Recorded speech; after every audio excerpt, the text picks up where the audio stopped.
Let's all go to the lobby. Let's all go to the lobby. Let's all go to the lobby to get ourselves a treat.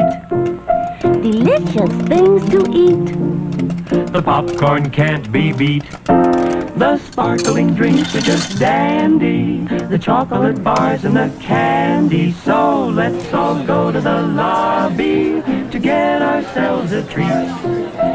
Let's all go to the lobby to get ourselves a treat.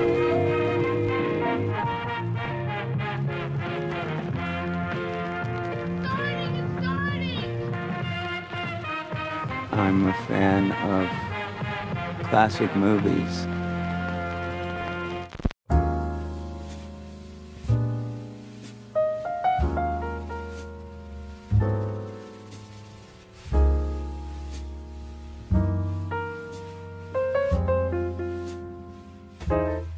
You tell that to the black families that see their sons being killed. That's all you twice got. the rate you of got white nothing else, sons. buddy. That's got a nothing fact. else. That's a fact. You've got nothing. That's the All fact. you want to do is fact. see the country That burn. is the. You just want to see the country burn. That's it. I want to see the time. country burn. You son of a bitch. I want to see the country burn. You punk. You're nothing but a punk. Yeah.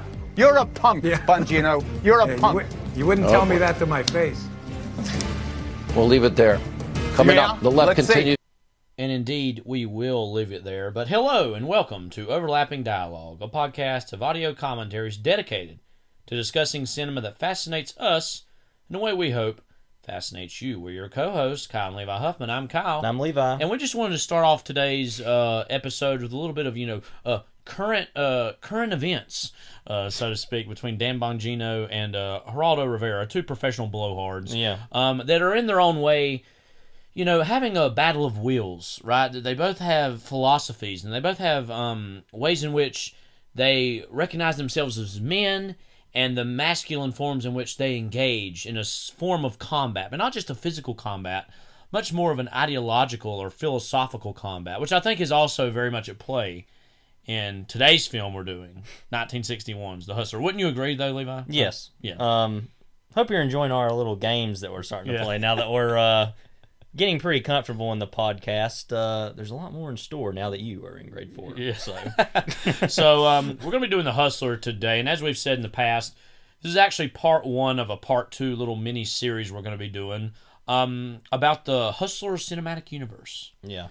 Which is strange, and we'll talk about this, but isn't it kind of strange that there is such a, universe, and honestly, I guess, now that no movie's ever truly dead, that there's always a sequel or something to be mined, I'm honestly surprised there's not like a Creed-like take on the Hustler universe where like Tom Cruise is now going to be the the Newman role in Color of Money and like mentor some new pool hustler. Frankly, it's too good. I think that's why nobody's messing with it. Not because they would think, oh, it's too good, we shouldn't. It's just that's not on anybody's radar because it is too good. So you're saying the Rocky movies aren't too good? Is that what you're saying? Well, I've only seen the first one and Creed, but I mean, they're fine, but they're not the Hustler. I mean, sorry, folks, but no. Anyway. Well, I don't know. Hopefully this podcast is going to last a long time. It's very likely one day we may end up doing one of the Rocky movies. I mean, let's just say, maybe just do all of them. I don't know.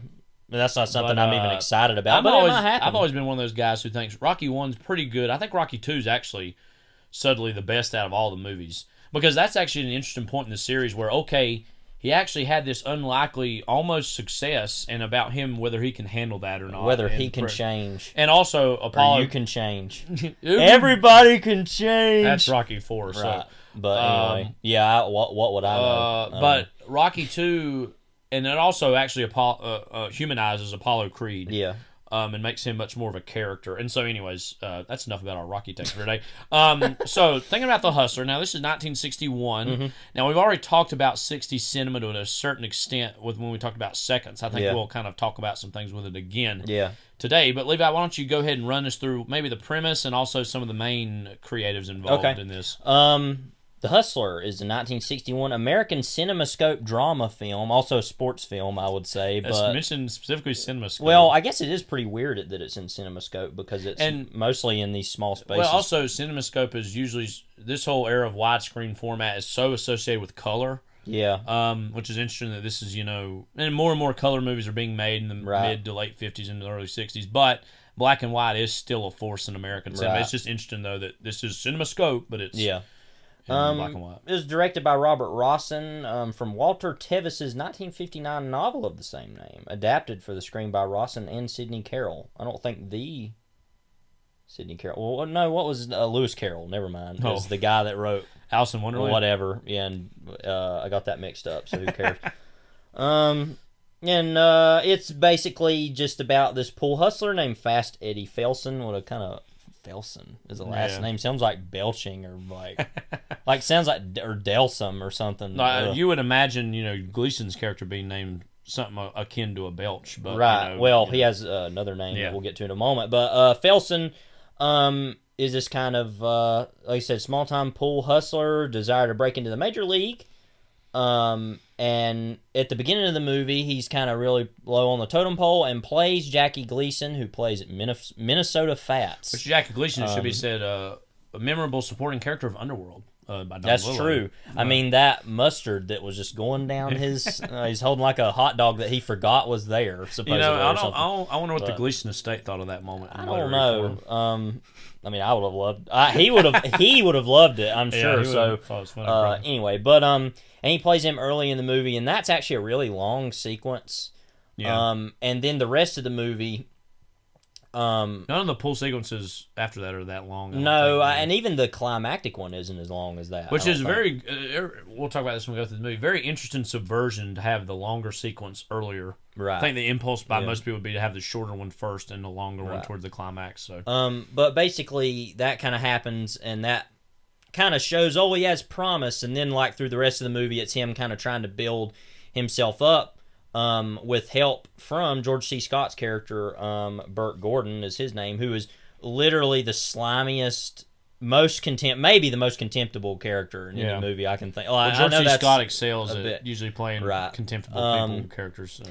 And of course, and I said this the last time we were talking about this a couple weeks ago when we did Inherent Vice about this movie, that I felt like there's a section in the movie in the middle where it's just kind of like him and Piper Laurie, who I'm about to talk about in just a second, of Newman and Piper Laurie just kind of hanging out, not doing a whole lot. And I remember those portions of the movie, I'm always kind of like, I don't know, this is kind of, if not boring, just kind of like, okay, whatever about this. But I think the more I think about it, and we'll see what my opinion of it this time is obviously he's kind of building up this kind of relationship between them. Of course, she's this kind of other kind of lost soul who kind of alcoholic, I think, who kind of starts to travel around with him, and they kind of fall in love. But it's, I guess, would be a spoiler to say, but you'll find out later things don't work out well, pretty much just because of George C. Scott. So But anyway, so yeah, it's just basically the whole movie's him playing pool. It's a randomly long movie. It's about 2 hours and 14 minutes, so it's kind of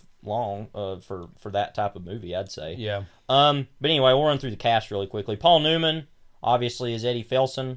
I mean... Well, let's go through the cast, because we're going to talk more about Paul Newman. Jackie Gleason, of course, is Minnesota Fats. He's only in, basically 2 really long scenes of the movie, but he gets a lot of, and it should be said, Gleason at this particular moment was a huge star. Mm-hmm. Mostly a TV star. Of course, The Honeymooners was huge. Skidoo was yet to be. But years at later. This point, Fred Flintstone himself is basically a version of Jackie Gleason. Yeah. And Gleason usually excels as being loud, gregarious, really immediately makes an impression. He certainly makes an impression in this movie, but not in the way that you're usually used to seeing him. He's a lot quieter, a lot subtler, and I think that's a credit to him that he was, wasn't going to do the usual Gleason stick exactly. Right. And I would imagine a lot of people walking in this movie assume he would be classic Jackie Gleason you'd see on TV, but he's not that, and that's actually to his credit that he's. I'm going to send this cue ball to the moon, or whatever. But said Minnesota Fats is the only character on the Wikipedia cast who has his own Wikipedia page. Wow, that's interesting. Yeah, 'cause I don't understand. I mean, and what's interesting about his place in the movie is that he, I guess, is sort of a villain, but what I like so much about his character is he's just the best. And he kind of is bored, you can tell, with being the best.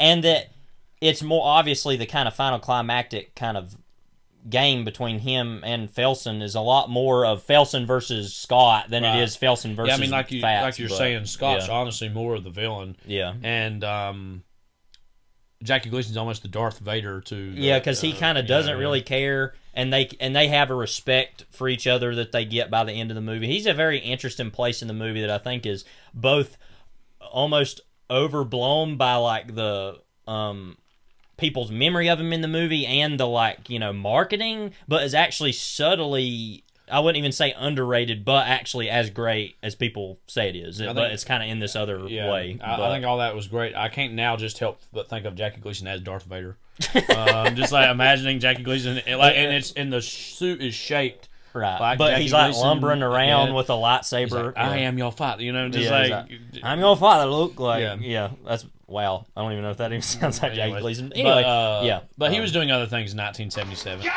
keep your eye out for that Mr. Bender. Let me have a Diablo sandwich, a Dr. Pepper. Make it fast. I'm in a goddamn hurry. You want something? Hush puppy, Daddy. We got no time for that crap. What a performance in that movie. I mean, we've kind of talked about that performance already as Smokey in Smokey and the Bandit, and I'm sure we'll talk about it again at some point. Yeah, I've got a theory about certain performances like that I want to talk about. I want to unveil to the world at some point. No big spoiler. Yeah, but yeah, we'll be talking about that movie eventually. Of course, Piper Laurie, who I mentioned. You know what's funny about this is her name is Sarah Packard. Of course, in Twin Peaks, which we most know her from. A lot of people know her from Carrie, obviously, as well. Yeah. But I've always thought of her as, you know, Twin Peaks. I think that's what most people actually think of her in, is probably Twin Peaks. But that her name is, oh gosh, what is her name in that? Well, now I can't remember, but the other name is the Packard Sawmill that she kind of owns. But Catherine Martell. Right. So I wonder if that's a reference to this. I guess it would have to be, I would think. I mean, there's so many 50s and 60s references in that show. I would imagine that has to be somehow like I said, I think she is really good in this movie. It's just one of those things that, frankly, when I was a younger male and I watched the movie, I'm just, this is so cool. I could care less about that. But that's actually something I'm going to be paying a lot more attention to this time around, because I think that is actually pretty interesting now, but at the time I wasn't. But anyway, very sad character, sad end. But anyway, we'll talk about that later. George C. Scott as Burt Gordon. We kind of already talked about him. I think one of the reviews we read said this was only his third movie. Yeah, which is interesting because this is only a few years even before Dr. Strangelove, which, you know, kind of propelled him to another level of performance and, I would say, probably stardom. Like I said, always plays contemptible characters pretty much. I mean, what was that movie you saw, The Hanging Tree, recently with Gary Cooper? He was barely in or something. He had a pretty small role in that, and he played it wasn't a huge role, but he played a low-key monster. But again, I've still never seen his version of the Christmas Carol. I've seen. And everybody talks about he's like one of the best Scrooges, and I would believe it because you know, I mean, he fits the bill for that type of part. So Michael Caine's our favorite, my favorite, anyways. I would say. Myron McCormick as Charlie. I think that's like in the movie Felsen's like kind of advisor and helper who kind of gets squeezed out eventually. I think I was looking, he wasn't actually in a whole lot of movies. He was just kind of in stage and theater work mainly, but I mean, he's fine. Just, you know, I wouldn't say forgettable, but just not a whole lot to say about him in the movie. Murray Hamilton, who's only in one scene as Findlay, who, of course, that's when they go to, like, the Kentucky Derby, and they, like, play him as, like, oh, I want to play this type of billiards. It ain't, like, the same thing as pool. It's, like, a different thing, and they have to play that. Because they're wanting to, like, make money so they can have a bigger stake in another game or something. But anyway, I mean, he just has, like, kind of one scene as this, like, rich kind of southern redneck guy, like, and, I mean, he's always great and everything, so, you know. Michael Constantine as Big John. Big Bad John. Big Bad John, that song. Anyway, don't remember him in the movie particularly. I guess we'll see. Guessing he's that guy. Yeah. Stefan Garish as Preacher. I didn't even remember that there was a preacher in this movie, or maybe that's just a nickname. I don't know. Clifford Palo as Turk. Jake LaMotta and Vincent Gardenia as bartenders. Wow, that's what two bartenders I wouldn't expect. What a pair of people to be said, filling you with drinks, you know? I mean, Jake LaMotta, of course, very iconically was played by Robert De Niro in the movie Raging Bull. And even in his own right was an iconic boxer as well. Sure, but yeah. But it's interesting that this is not that far removed from the years of Raging Bull would have been. You know what I mean? Well, and even that later, that in that decade, in the 80s, that Scorsese would make a sequel to this movie. Right. Yeah. So interesting. Yeah. And Gardenia, love Vincent Gardenia. Yeah. And Heaven Come Late especially. Let's see if there's anybody else. Charles Deercop as Pullroom Hood. I'm gonna look this guy's picture up because he's supposedly in some other things. Says he was in oh yeah, that guy. Oh, he's in The Sting, and he's in Sting's what I'm Butch thinking Cassidy. Yeah, because I guess he must have worked a lot with Paul Newman, I guess. But anyway, yeah, I've seen him. Paul Newman fed his children. Anyway, that's pretty much the main group of people there. By the way, I want to remark upon this poster. Isn't this one of the weirdest posters you've ever seen for a movie? It looks very like Marlon Brando. Without compromise into the hungers that lie deep within us all. But isn't that like a very like Marlon Brando method acting kind of thing? Which and Newman got compared a lot to Brando. Like you would think on the poster it would be like playing pool, but it's like him and Piper Laurie embracing, and there's like this very 1950s, 1960s silhouette, and then Jackie Gleason's just at the bottom. Like, that's one of the weirdest posters I've ever seen for anything. Odd. For a movie this great, I think it's pretty weird. Anyway. Yeah. But I kind of wanted us to punt on Paul Newman ever so temporarily because I want us to talk about him here. Because, I mean, Paul Newman is undeniably one of America's greatest movie stars ever in any era. And this was a young Paul Newman. This was Paul Newman in the early 60s. He would have done like Cat on a Hot Tin Roof before this. The Tennessee Williams adaptation is he's quite good in that. That's quite a good little movie. But again, for you, and not just of this era, but any era, what does Paul Newman kind of represent as far as just a screen presence that maybe makes him distinctive from either his contemporaries or those who have come since? I think that, well, this was probably, other than Cool Hand Luke, which I've still not seen all of, and I feel really bad about. Really good. But I've tried to watch that a couple times, and various things have like interrupted it. Yeah. But other than that, this was probably the first thing I really saw and knew of him in. And I originally, when I saw kind of what he looked like, I was like, oh, he must be kind of like another Marlon Brando type, because I had obviously seen like The Godfather and Apocalypse Now, so I had kind of already transitioned into more of that, like, the Brando of the 70s, which is one of my favorite era, and Superman, part of that too. It's one of my favorite decades of any actor. I think is just on another level. But that I had gone back and seen like The Wild One, and was kind of aware of On the Waterfront, but hadn't seen it yet. And I kind of thought, oh, well, there's that. And James Dean was another kind of thing, too, that was sort of part of that as well. But that kind of method acting thing. But I was like, oh, he must be another one of those types. Or Montgomery Clift is another one I saw as that. So I kind of saw them as kind of similar. Like, oh, Newman and Clift are kind of, part of that. Oh, maybe they aren't as good. Paul Newman's one of the greatest actors, I think, that has ever lived. Yeah, I mean... and, well, go ahead. Well, I was just going to say, I think really him and Jack Nicholson are... Yeah. Two of the best actors in terms of, because there's at least two metrics for any actor or actress. There's like actual acting ability, and their movie stardomness or movie star power, and those sometimes work together, but sometimes are different things. I think both of them, Newman and Nicholson, have the best grades combined of both of those things. You know what I mean? Yeah. Because some people, like my personal fave, Warren Beatty. Warren Beatty's a really great movie star. Yeah. Warren Beatty is an actor. I'd say, like, as a movie star, he's like an A+. As an actor, on average, he's like a B+, which is pretty good, right? You have somebody like, really random pivot, Steve Buscemi. Okay? Yeah. Steve Buscemi is like an A- actor with like a B level movie star. You know what I mean? I mean, and so that's not to diminish talents in any way. It's just saying they're different things, right? Yeah. But when you watch a Paul Newman movie, of which in the last few years alone, I've seen a great many more than I had in the past. You know, you're not only getting him as a movie star, but you're going to get a movie star talent that is also a really great actor also. And also just not all of his movies, but he had, you know, he directed some movies. He produced movies. You know, even if a movie of his isn't all that good, you know that he just didn't go into it willy-nilly. That he really put a lot of intention into the movies he made. And talking about the generational thing, what really fascinates me about like him, Robert Redford, and even Warren Beatty is that they were the first generation of actors in the late 50s, early 60s who were coming right after Brando, Montgomery Clift, even before that, like John Garfield. People who were trying to be a little bit more methody and method actory.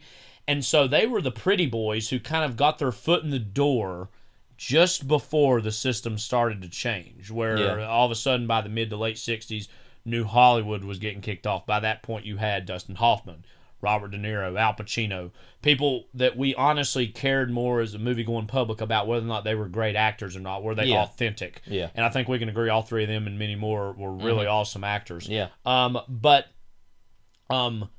Again, Newman, Redford, Beatty, some other ones in there, they kind of are in the middle between that Brando and old Hollywood generation. And again, Brando was a transformational figure, but like one step in the past and one that's about to come. And all those talents had new Hollywood movies they were involved in, but they were honestly a little bit of a slightly, just about 5 years or maybe a little more older than some of those new Hollywood people that you most associate with new Hollywood. So I think that's what's fascinating about that little mini micro generation is that they kind of were groomed to be the next Cliff or the next Brando when, well, acting's not even going to remain that for too much longer because it's going to become something different.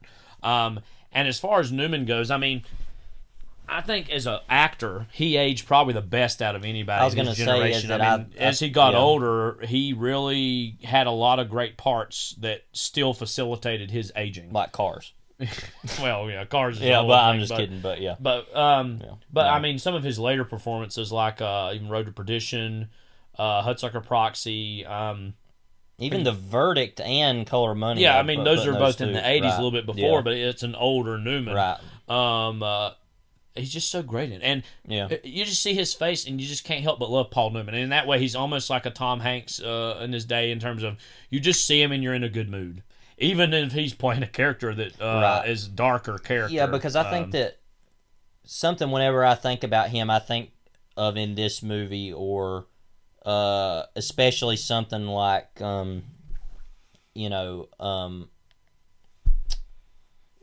just lost me. Butch Cassidy and the Sundance Kid, this kind of wiliness to him, and that he's always like, oh, this little scamp, and he's always getting by on his looks and his wit, and he rarely has ever played, I think, a character who is totally lovable. I think, even in he's always smiling and laughing, but it's like he's always kind of a SOB. I mean, like even in that,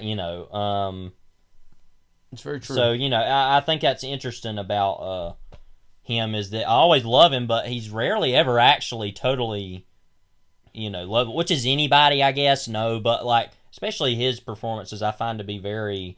It's unlike somebody like Brando, like a performance like On the Waterfront, where I'm like, yeah, I pretty much totally support this individual. I mean, he's made mistakes, but like, he is making these decisions of right and wrong that are definitive that he goes in the right direction. Whereas something like this movie, especially, or with Butch Cassidy, where he is straight up an outlaw who, he doesn't kill people, but like, kind of thing. But like, because there's a famous moment in that movie where he's like, I've never killed anybody before or whatever. Like, there's a moral complexity there, and I think a movie that we recently watched, and I know I really loved it a lot, Harper. Of course, in that it's kind of talking about Inherent Vice. That's another kind of shaggy dog LA detective story. It reminded me a lot of Inherent Vice, and of course he's trying to do good in that movie, but it's not purely for the virtue or right and wrong. It's he's being hired to do a job, and he's also spent a lot of time not doing his job, calling up his estranged wife and trying Janet to get Leigh character, trying to get back with her. And again, it's just like even those characters that he's not necessarily 100% a moral morally righteous person. You just root for him. Yeah. In part because, well, the plot's telling me that this is our main character and we have to. But again, he just has that undeniable charm that is, again, generational. Because you have a lot of movie stars now, like the Chris's. Yeah. Chris Pratt, Chris Pine, Chris Evans, one more. Chris Elliott. Chris Elliott. That, you know, are pushed as, they try to make them to be the Chris Paul Hemsworth. Newman. Chris Hemsworth, yeah. They try to be like the handsome, blonde-headed, Paul Newman-ish type. But nobody's Paul really Newman. the best versions of any of those actors are them doing their own thing, because you can't just really replicate Paul Newman. I think, again, out of those actors, the best one is probably Chris Pine. Yeah. So I think about his performance a lot in Hell or High Water, a movie that I don't normally think all that much about, but I do like him a lot in it. Because you can't replicate Paul Newman. It's just Paul Newman is Paul Newman. And again, just as a performer, he always keeps it fresh. It always feels like it's a lot of intention behind what he's doing, and it just feels like, again, it's caught between two eras in time. And as his career got older, again, I think he really aged into older man parts really, really well. Yeah. And again, there was a lot of intention in a lot of the things that he did, and he didn't just necessarily do a movie just because of it. Yeah. I mean, there are some not so awesome movies around here, but I mean, you're talking about a guy who has Butch Cassidy, that has this movie, that has Color Money, that has The Verdict. I mean, he just really, I mean, in his own way, whatever he's doing at that period of time acts as a bit of a way station about what the general trajectory of Hollywood is, which makes his career a valuable one to look at and study during this time. Something that I feel stupid we haven't mentioned yet is him starring in and directing Sometimes a Great Notion. Oh, yeah. Which is both, I'd say, especially for me, but I think for you too, one of our favorite new movies we've seen most definitely recently, which is a movie I'd never really heard anything about, but I saw it has him and Henry Fonda, and I'm like, okay, I'm there. Because the reason I was going to bring that up is because I was thinking Henry Fonda, I think, is another person who was kind of able to do that, and play some really kind of challenging roles, kind of, because Henry Fonda in that movie is one of the most other contemptible characters in any movie. I mean, you know, and that's what I love about Newman in that role, is I think that's one of his, that might even be his best performance. I think maybe it's way up there, definitely. Because he's not even playing the little bit of good that he is in a lot of movies. He's just, he's a pretty evil guy in that movie too. And it's, again, it's of course the mechanisms of the plot are making us root for him to succeed. But there are a few scenes where you really chafe and stop and go, what is this guy all about again? And is he doing things that are actually harming the community? Right. And again, the way that whole movie ends, remember? No, because that's the thing, is very, is that like, even about that character's exorcism of pride more than that's what I'm saying, is like that any kind of public good. Even his climactic resolution is about, I'm an SOB and I'm going to continue to be an SOB. It's just like, so that's another movie I wanted to bring up, which we'll probably do that on this podcast one of these days, because we're big fans of that. But and we really want to read the King Casey book too. Yeah, of course. And I should mention that as well, that I know that's a pretty long book actually, so, which is funny because the movie's only about 2 hours. But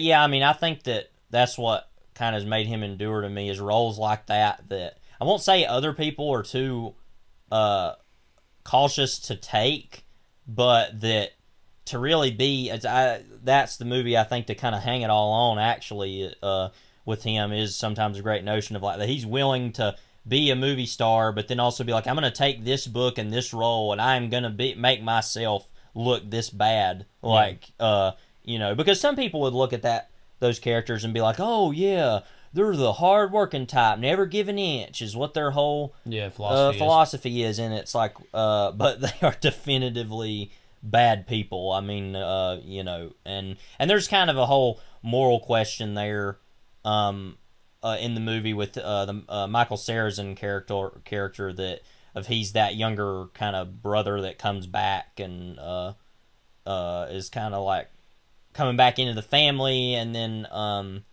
Lee Remick is kind of Paul Newman's wife, and about the question of why am I still even here, and should I leave? And there are a lot of kind of moral questions that are going off kind of to the side, and that are very dealt with, I think, in the movie, but ultimately it's kind of just them being evil the whole time. Yeah. I mean, you know, but like you said, the whole movie is structured in a way where you want to root for their success, but like, you know, anyway, we're going to talk about the movie a lot later at some point. So, and I think another thing I want to mention too, thinking about Paul Newman, is some of the stars of this day that were quite good, but not quite as good for whatever reason.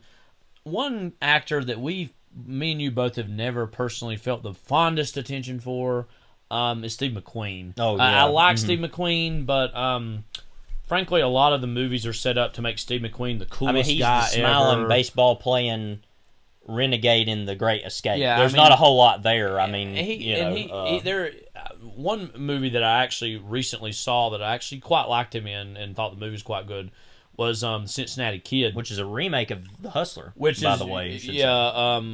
And I thought of that because it's very similar structure, and it's like you can tell him trying to do his version of this type of movie. And while it is good, and that has a really great late Edward G. Robinson performance, he's basically the Minnesota Fats type, older actor guy.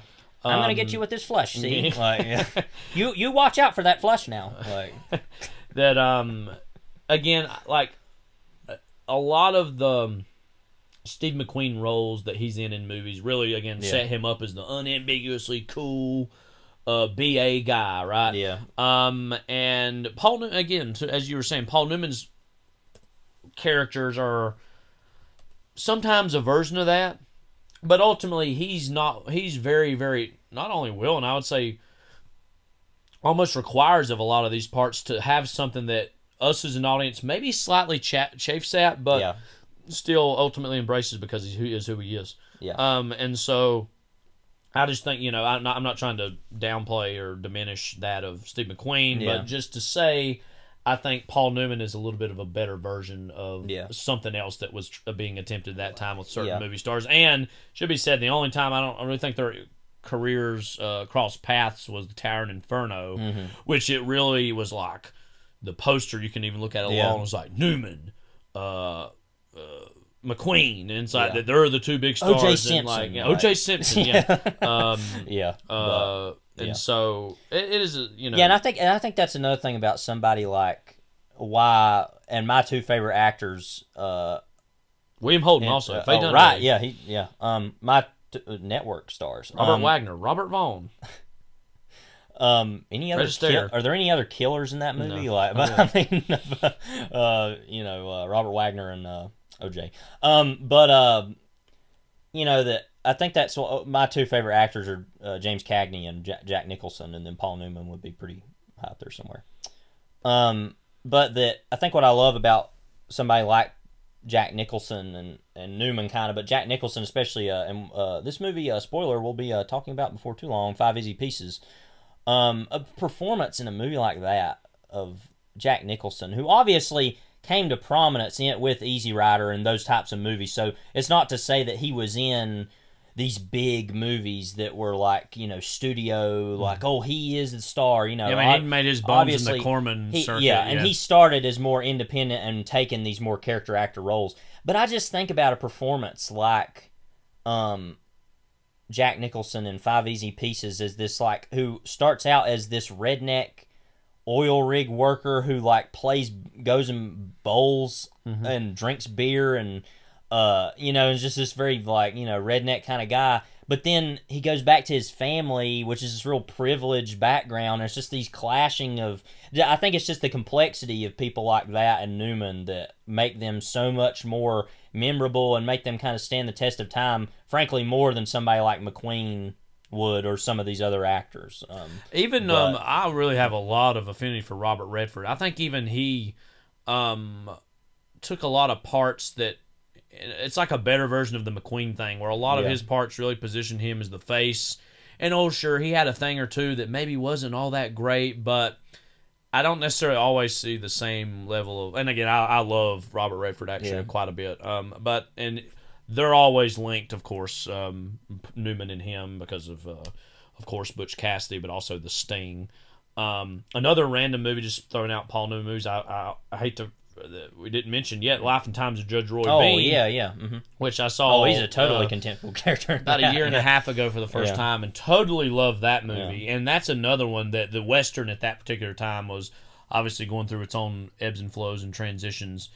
And again, it's like kind of a Western that was, directed by John Huston himself. I mean, it was in the kind of classic Hollywood style, but also it's evolving with the times. Yeah. And that's the big thing about Newman I think about, is that he's always, I'm kind of the classic out-of-the-box Buzz Lightyear movie star that you want, but I'm not going to only ever be in that place. I'm always going to move with the times, and I'm always going to adapt. And that just, and even a role like another movie that obviously reminds me of is Buffalo Bill and the Indians, or Sitting Bull's History Lesson. Where he worked with Altman, of course. And just that's another performance that is just so... It reminds me a lot of Judge Roy Bean, not only because it's a Western, but just his personality in that. And I think, those two movies you just take as Westerns that Paul Newman was in.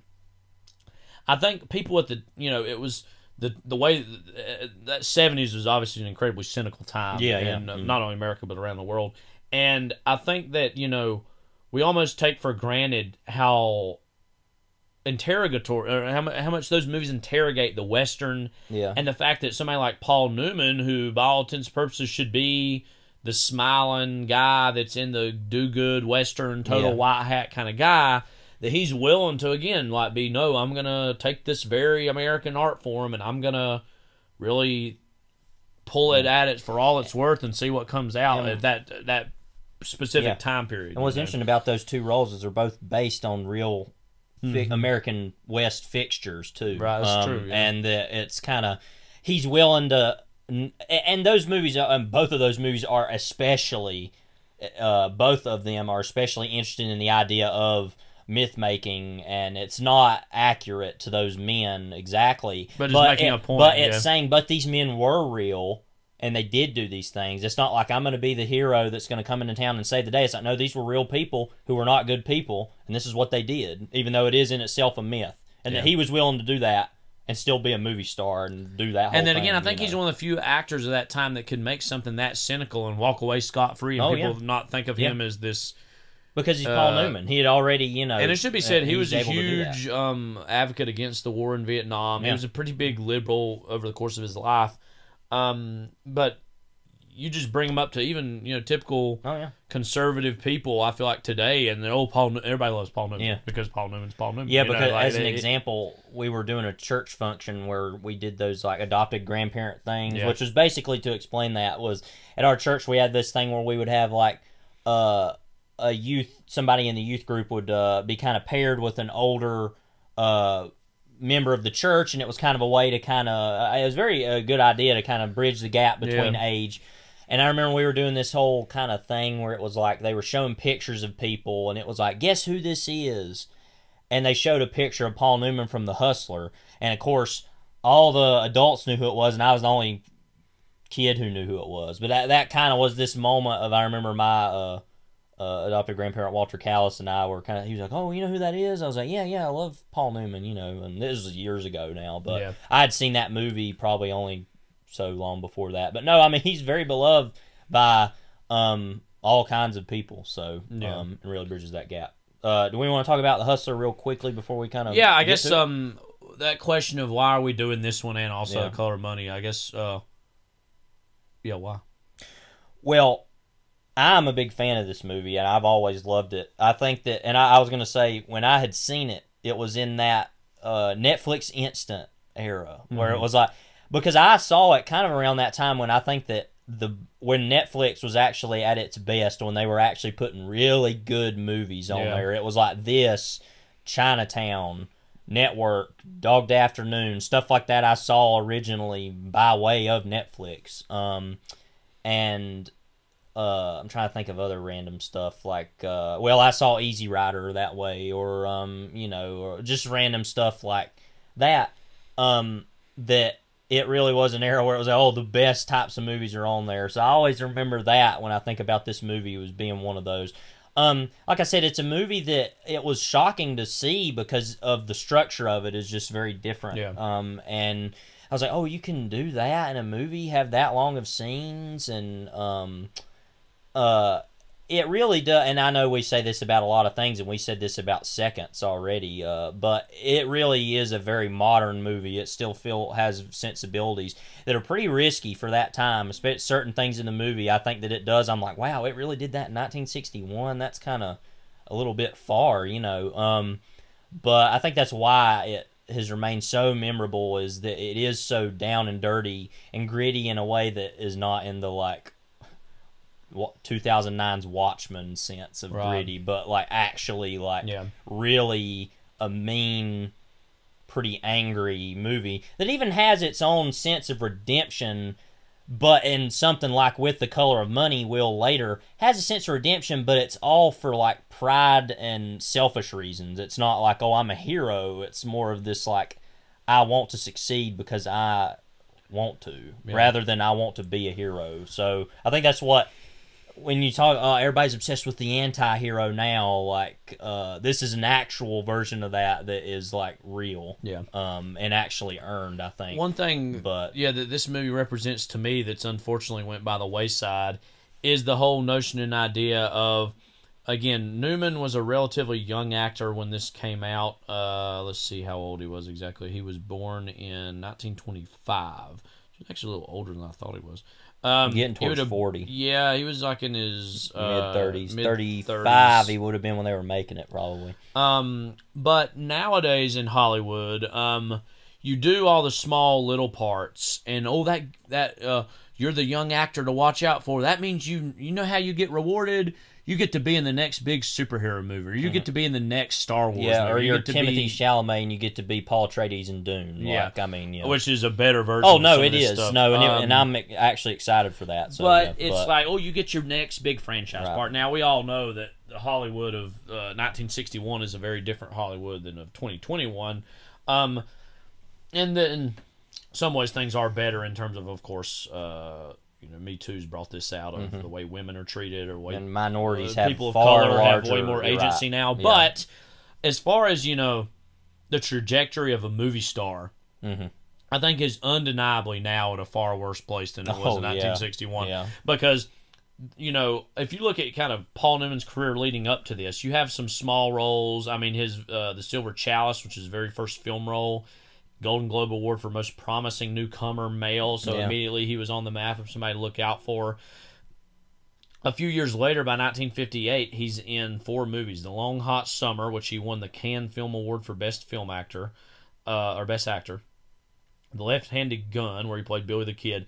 Cat on a Hot Tin Roof, which at that point was a little bit of a breakthrough for him. He got nominated for Best Actor in that. And then Rally Round the Flag Boys. I don't know if I've ever heard of that. Okay.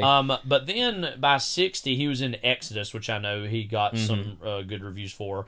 But then this was almost the culminating act in terms of the origin of his movie stardom. Really hits its apex right here with The Hustler. And I think that's just, the way things used to be. And the way things used to be weren't always necessarily better in a variety of ways. Yeah. But when it comes to this era of the trajectory of a male movie star, again, undeniably, it's at a better place now. I think in some ways for an actress, it's probably better now in terms of the trajectory of an actress. But in terms of the trajectory of especially the white male movie star, that you had all these chances to be in these smaller movies, and then you get the big, okay, this is the movie where you're the star. And for this era, you get to be in The Hustler. Now you get to be Moon Knight or whatever, right? And so, there's part of me that's just frustrated with watching a movie like this because of this used to be the trajectory that movie stars went. And they had more choices in that way than they do now. But regardless, that's just something that comes to my mind when I look at this. And looking at his performances, I mean, he was nominated for Best Actor 1, 2, 3, 4. Another movie we mentioned throw out there, Torn Curtain. I've not actually seen that. That's his Hitchcock movie. What do you think of that? It's pretty good. I don't remember a whole lot about it. I'd actually like to go back and watch it now because I'm more interested. Even when I had first seen that, I wasn't was aware who Paul Newman was, but it didn't mean a whole lot to me to see it at that time. But now I'll be like, oh, what's the Paul Newman Hitchcock movie really? I remember it being okay. But by the time he won The Color of Money, I think he was nominated like 6 times. I'm surprised he hadn't won for The Verdict already. He was nominated for that. But he's probably pretty close. Yeah. I don't know who would have won that year. But what's the movie he did in between those? Harry and Son? Harry and Son. That's that movie he directed. Yeah. Yeah. It's got Ellen Barkin, Robert Benson, Wilford Brimley, his wife Joanne Woodward, Ossie Davis. Anyway. So, yeah. Paul Newman. Love Paul Newman. So, and we'll talk more about Color Money later, but and we can talk about it again. I think what's so interesting to me about and why we're kind of doing this is because, frankly, it gives me another excuse to watch The Color of Money, which I think is very important. But is that I love The Hustler, and I'm a really big fan of that. Didn't really like The Color of Money all that much, mainly because I felt like I was mostly on board for quite a bit of it. But then by the end, he just kind of decides, no, I do want to play again. And it's kind of very non-verbally done. Like I said, and I said this last time, maybe it was too subtle and went over my head or something. I don't know. But like I felt like I was like, I don't really get that and I don't understand that. But I just think it's interesting that a sequel to this movie was made. Yeah, very strange. I think it's a very different style and very different type of movie than this, I think, too. Both in their own way are representations of the eras they were made, I think, pretty distinctly. Right. But yeah, we'll be talking about that a lot more. Color Money, that is, next week, and A Little Man Named Martin Scorsese. So we're going to take a brief break. You're getting ready to hear the trailer for The Hustler, and then after that, we'll be back to record the commentary.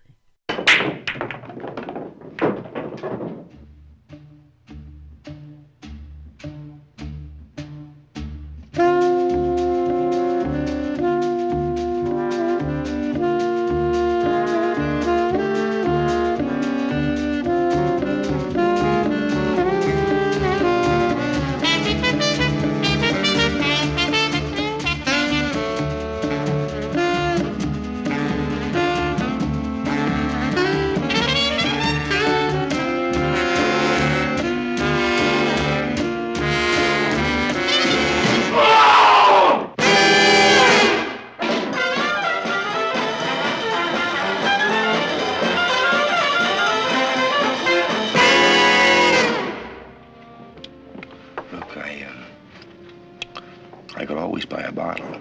Fifth of scotch. What do you want me to do? Just step out in the alley? Is that it? Big John, do you think this boy is a hustler? Sausage, rack him up.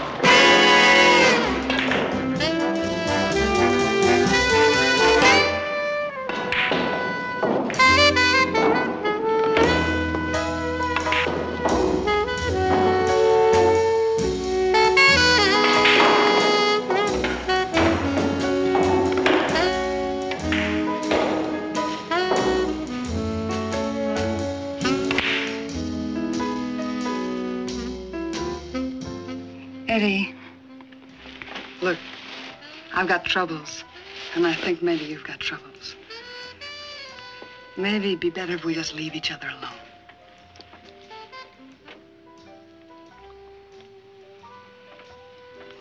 I got my things over at the hotel. I'll bring them over later. Come here. I'm not sure. I don't know. Well, what do you want to know? And why? You're here on a rain check, and I know it. You're hanging on by your nails. Let that glory whistle ring out loud and clear for Eddie, and you're a wreck on a railroad track. Your horse had finished last. Now, don't make trouble, Miss Ladybug. Live and let live. While you can. You tell your boys they better kill me, Bert. They better go all the way with me. Because if they just bust me up, put all those pieces back together again, and then so help me. So help me God, Bert. I'm gonna come back here and I'm gonna kill you.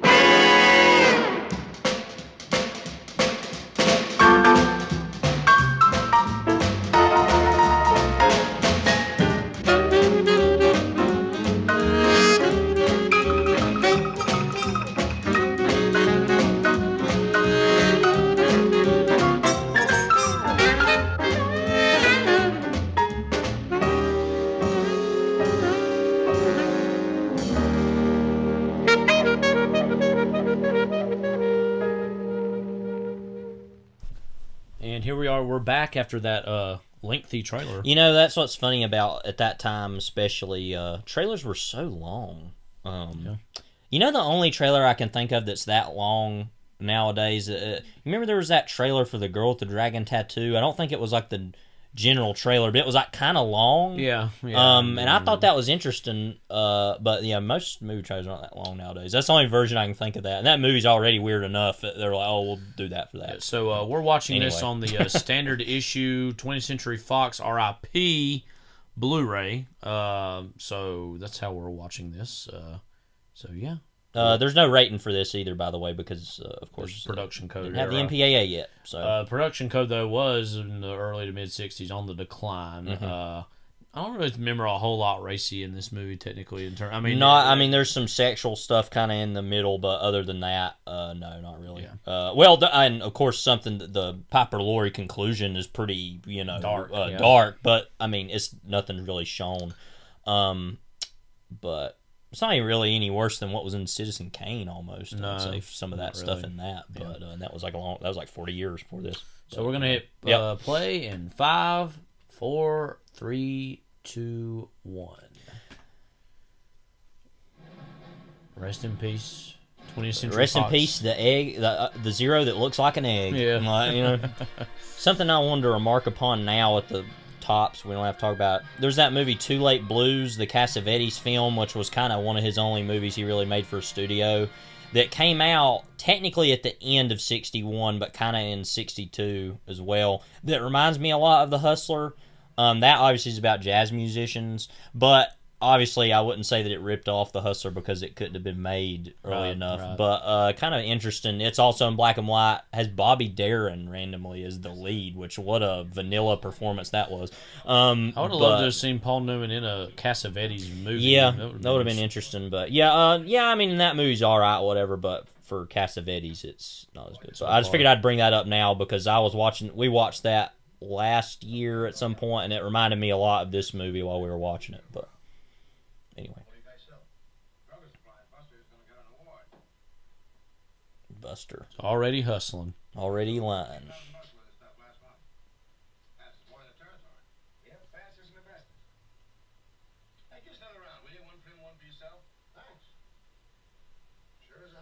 Is that Gardenia? Yeah. Oh, yeah, it is, yeah.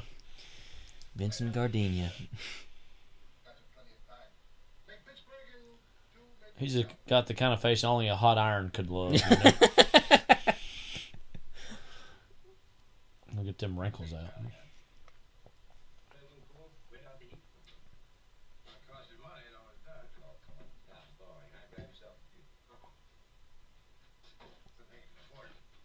Obviously, another big thing about this movie, it repopularized pool randomly. Isn't it funny how movies used to have the power to do something like that? Yeah.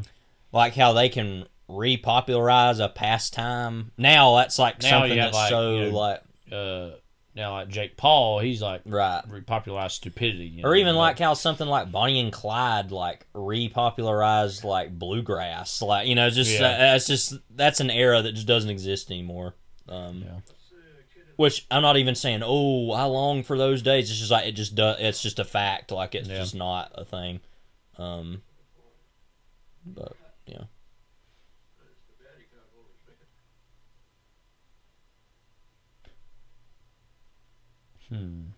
What are we gonna do here? Everybody's watching. Don't have anything else to do.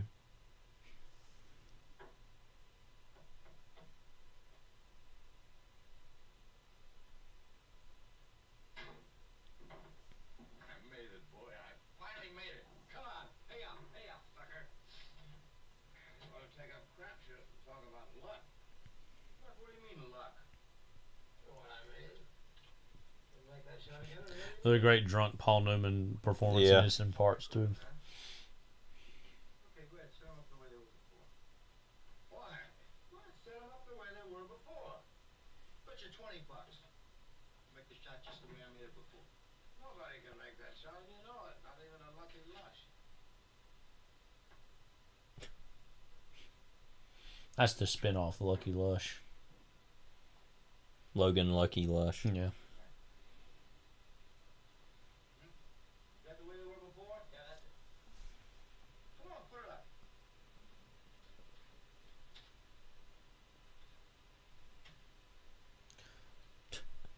all-time great, like, fake drunk Paul Newman performance in The Sting when he's playing Yeah. Robert Shaw. Oh, on the train, yeah. The cards. Yeah.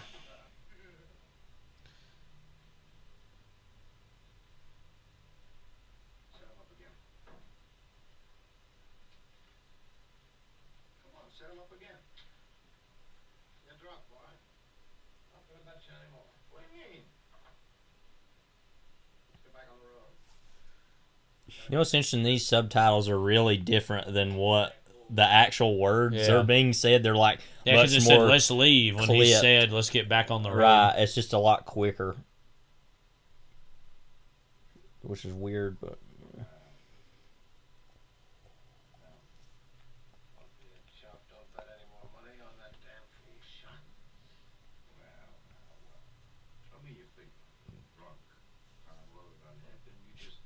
Hemp.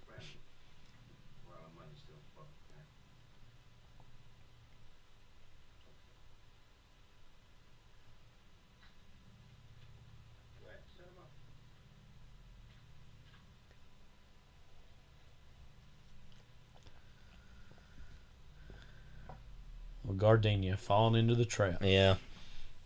Classic Gardenia. You want some easy money, huh? Here's $105. That's 1 week's commission. You want to take the whole thing? Then you get a crack at your easy money. I'll take a piece of that action. Me too. No, I want him. I'll take it out of the till. Mention the car. You might be waiting a while. You remember there's that Drake and Josh episode that's all about, like, Josh is really good at pool. Let's hustle. Like, and it's so dumb. Where does Drake and Josh rank for you in the era of Prestige TV? That was my Prestige TV in that era, I'll tell you that. But I mean, the TV movie asked us a very important question, or really, what a random title screen moment, by the way. Like, it was a demand, I guess you could say. We want Wayne Newton, not you. Yeah, I always thought this is a really good opening credits because it's just so different. Like, there he is, Jackie Gleason as Minnesota Fats. What the great people of Minnesota think of the legacy of this character, I wonder. You know what struck me is when he's got the glasses on, especially, that Scott's character almost looks like a beat. Like, but he's obviously too old for that by this point. But maybe he's a beat at heart. Yeah.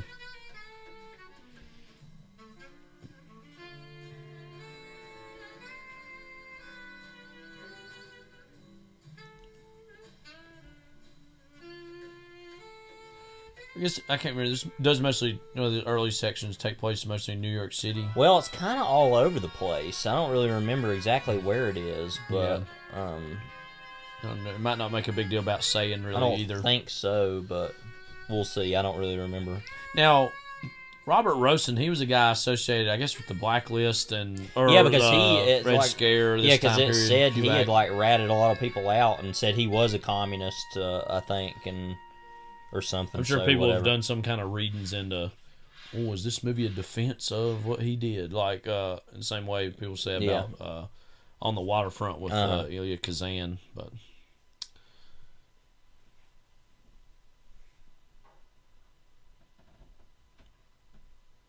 I mean, I don't know. I look at stuff like that and I'm like, it's just self-preservation. That's all that is. There's no, like, I'm not saying it's not interesting, but it's like there's nothing really to that to me. I don't know, but whatever.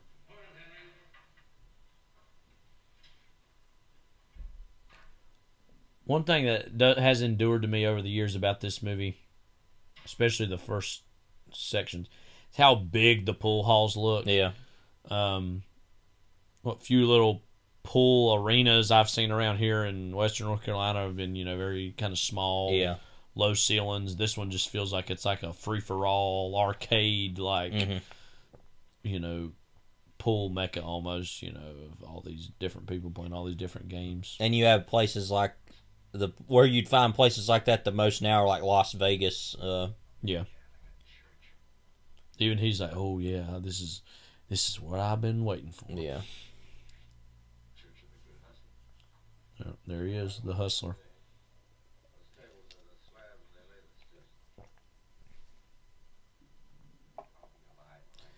if you're the drinking type, which we're not, go ahead and take a shot every time they say the word hustler in this and see if you make it by the end.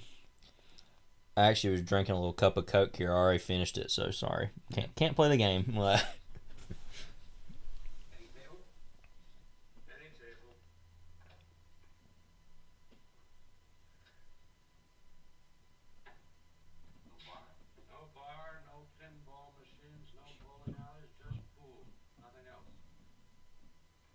No laser tag. No soft play. Like we don't have any of that here. Like no NASCAR simulators. Yeah. Crotch rockets. Yeah. No putt. Yeah. I'm just now thinking of Bo's Bodacious Family Entertainment. If you don't know what that is, don't worry about it. Like, if you don't know what that is, you're probably okay. Yep. No, R.I.P. though to Hickory Dickory Dock. Oh yeah. Where the mouse went up the clock. Where those reviews that you could find online were. He's like, oh, I'm gonna feel the. It's like, are you kidding me? Like, it's a friggin' pool table. I do. We'll talk about this later in Color of Money. It's like Martin Scorsese gives us a little. At the beginning, narration, introduction, the cue ball does or whatever. Yeah, I don't remember what all that was. But I remember watching that when I first saw it. I was like, what? Like, I remember specifically. I can talk about. Well, this would be probably more worthwhile to talk about in the Color of Money pod, but I'll say it now and I'll probably bring it up again. First time I saw that movie, I actually really wanted to watch What We Do in the Shadows, which was supposed to be at Redbox, but I went out to where the Redbox is in Wilmington. They didn't have it. Yeah. So I was like, all right, I guess I'll watch The Color of Money. So maybe I was kind of like, oh, I don't know about it already, but like, anyway. But I finally have seen What We Do in the Shadows years later, and it was I've always pretty good, heard the show's really good. I've not watched that yet. So What We Do in the Shadows and The Color of Money, the two films of all time. Like,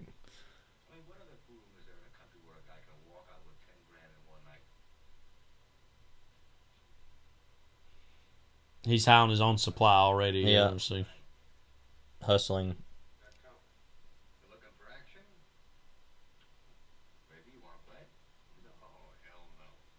Looks like that would be like Stanley Kubrick's older brother or something. From further away, he did, not there, like right there. Hustle.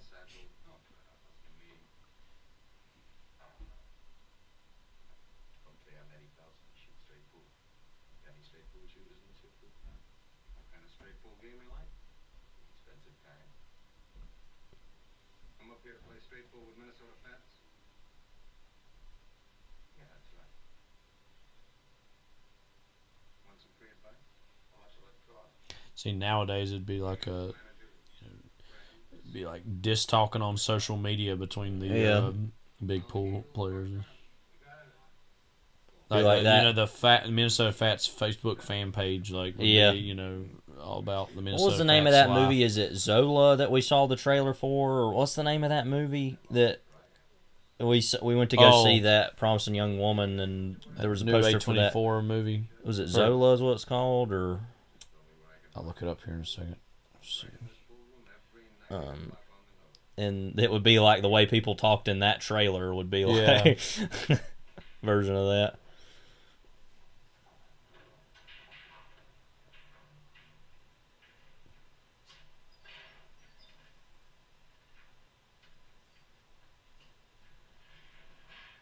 There he is, big man. Yeah, it is Zola. Zola, yeah. People, the way they talk in that. I'm not going to say any of it because it was a lot of cursing, but, you know. Like, so that film is based on an infamous 148 tweet Twitter thread. So there you go. So that's what we're making movies out of these days. I mean, not that there's anything wrong with it. I'm just like, okay, well, that's where we're at. Bill Hicks wants Scream. That's where we're at.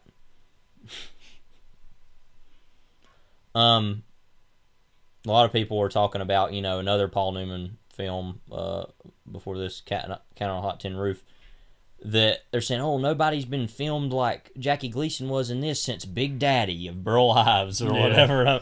And I haven't seen that film, but I'm just like, Burl Ives as Big Daddy is just the funniest thing I've ever heard. Now, when I hear Big Daddy, I think about Vincent Price in that beach movie. Oh yeah. Oh gosh, Beach Party or Beach Bum.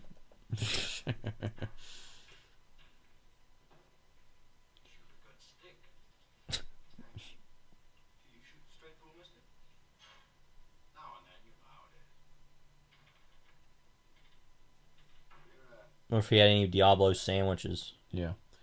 Beach Party. Yeah, was that name of that first one of those? Can you find a picture of him in that movie real quick? Y'all won't be able to see it, but...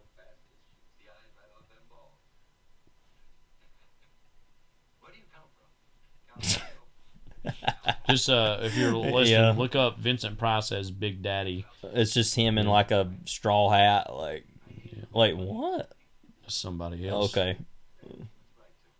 Anyway. Big John. Big Bad John.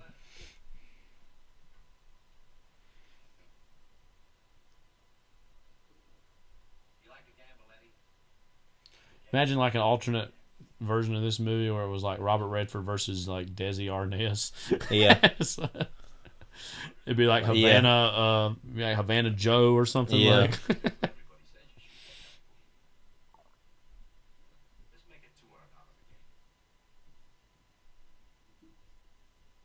Or like Ramirez the Red or something like, you know. I'll say, later on Redford would be in Havana. Sausage.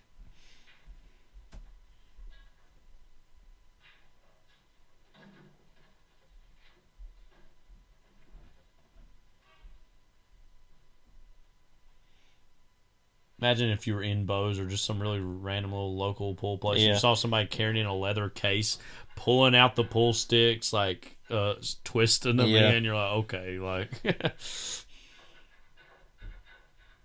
And they're like 16-year-old, like D&D looking kid. You know, like wears a fedora and a trench coat. You know, that type of person. Like. That reminds me of we won't go into it, but a story you said of somebody you went to college with. Yeah, I won't name any names. Who knows somebody who did such things similar, but carried a briefcase. Yeah, too. That you can visualize the person in your mind. I mean, they're one of the people that went by their last name, like, and it was just like, I wonder what he's up to now. I have no clue. General manager in a Food Line. Yeah, probably. No offense to any general managers of Food Line. No. They're in a lot better place than that guy probably is.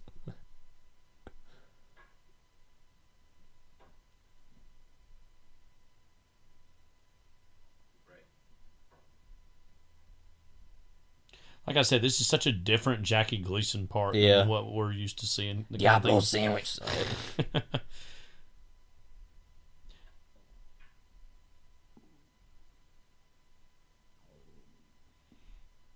Now, what the hell was that?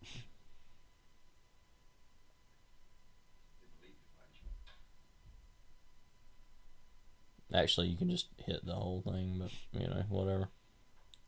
Oh, gotta look at it. This is the era when everything was so formal compared to now, but you imagine playing pool in like a big like suit like that one of them they're wearing, like how hot that would be to do. Because this is a good temperature check for you. What are we thinking right now? This movie's steaming hot the whole time. Yeah.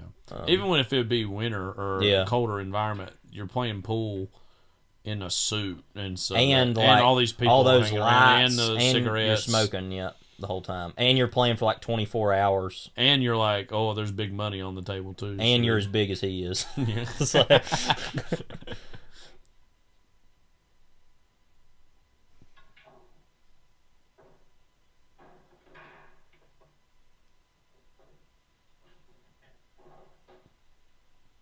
He just looks like a guy who'd be on a factory line, just like doesn't even care what he's doing. He's just going through the motions.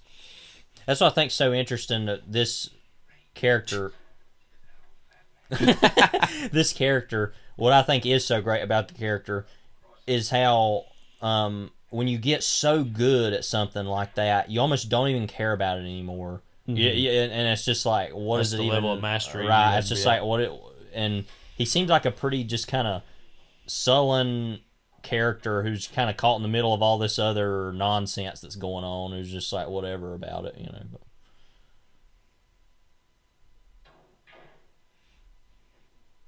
There's a couple shots later where they're gonna like, you'll see the cue ball like move back. Yeah, and they like moved it. You could tell like it's like with a string or something. I've always wondered too about all these people who are just sitting around waiting. It's like, don't y'all got a job to go to? Yeah. Or like, don't you got anything else going on? Especially as long as these games go on. It's a similar thing in Cincinnati Kid. There's people hanging around watching other people play pool or cards. Yeah. It's just like, you know. Now, watching people play pool, I can understand. Watching people play cards for that long, Yeah. it's like, that'd be the most boring thing ever. Like,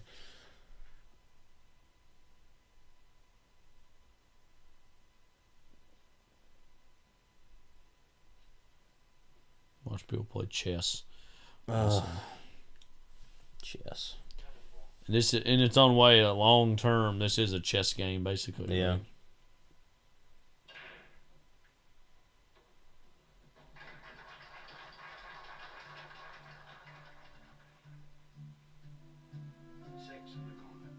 Six in the corner. I wonder how many games they play. I don't remember if they say or not.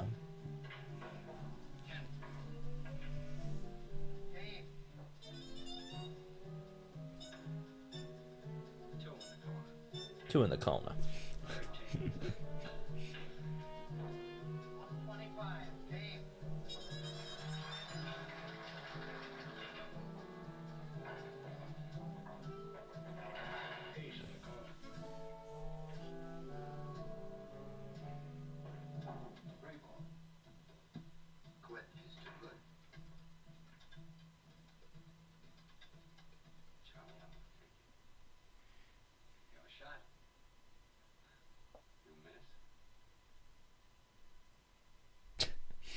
Like, yeah.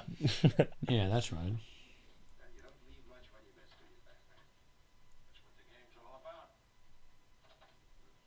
Well, this was an era when he would call somebody fat man. He'd just be like, "Yeah, I am a fat man." Yeah. Like, you know, it's like I don't feel one bit bad about it.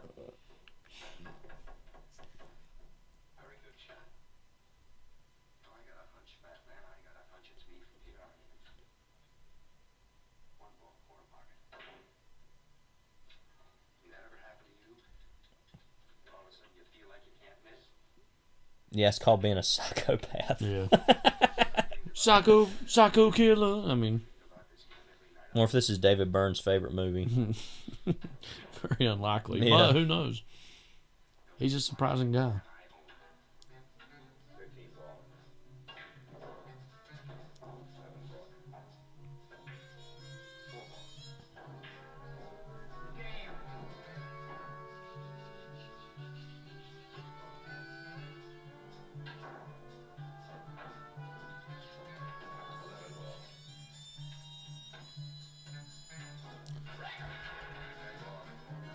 It's like they're mostly playing pool for themselves. I wonder if they had any pool doubles and some shots. And I think they stuff. said, so one of the things we were reading, they actually played most of these and were actually that good. I mean, most of them, you can tell they're Look in at that. Yeah.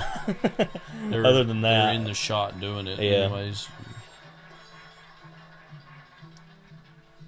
You'd have to have so many. There probably were some, but... Yeah.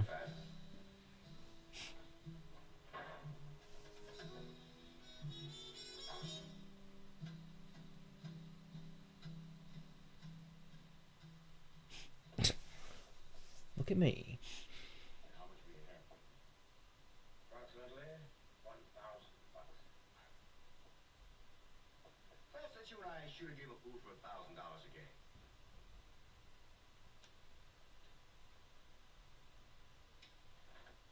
Preach. Oh, that's the preacher. Yeah. Now get me some white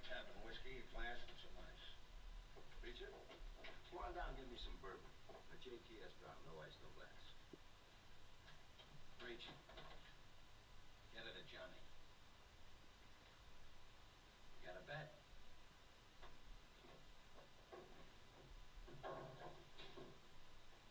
Oh, now the jackets come off. Meanwhile, we got our wannabe beat here. George C. Oh, that's what he's doing. Mm-hmm. This is just him on recreational time. Yeah. Like, oh, yeah? Oh, I mean, unwittingly, that man trained a dolphin to kill the president well, of the United States. Yeah. Wasn't that a Mike Nichols movie? Yeah, that's what's was? more Day of the Dolphin or whatever. Yeah. Like, yeah. Which I've only heard great things about the new Mark Harris biography of Mike Nichols. Meaning to read and watch more of.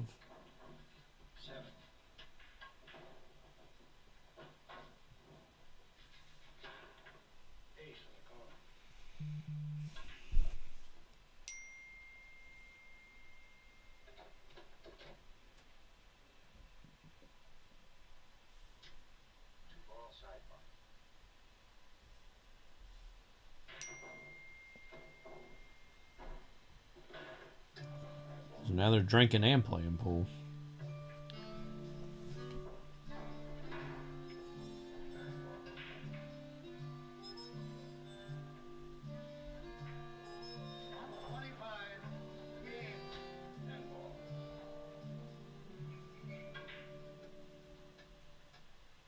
Will you cut that sunshine out?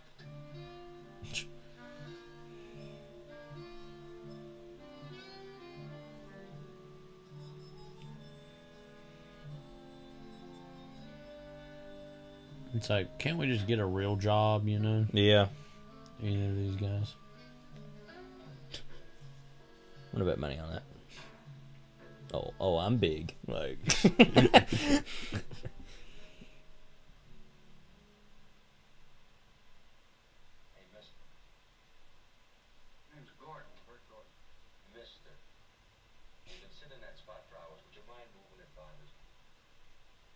That's a real, like, that guy that's the bowler, that's the a-hole. What's his name? He's like, don't move in my approach. Like, you know, what was that guy's name? I can't remember.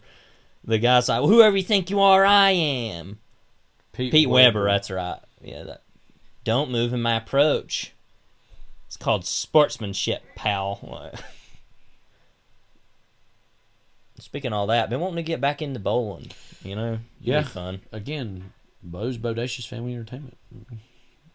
Probably doing that this summer. Yeah, if you want to find us this summer, we might be hanging out at Bo's Bodacious Entertainment in Lenore somewhere. So, bowling. Is there many pool halls around here anymore? I know there used to be that one in Lenore, but I don't think it's there anymore. That was like next to the Sonic. Yeah. Y'all know where that is. It's like, you probably don't even know what we're even talking about. There's some in Hickory, I think. Side Pocket Lounge.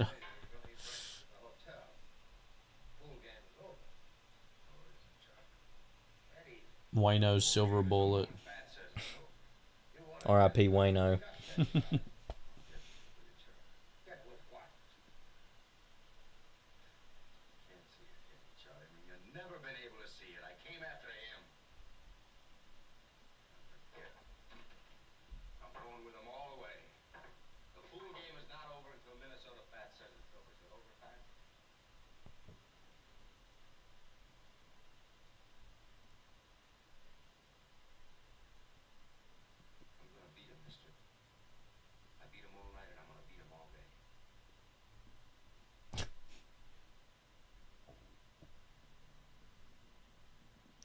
I've never seen George C. Scott's Patton. As in past Patton, I've always heard that's good. I've seen clips from it.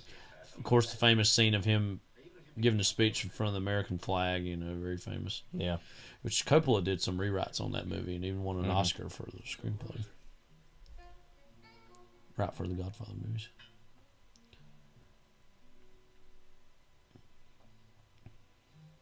What do you say?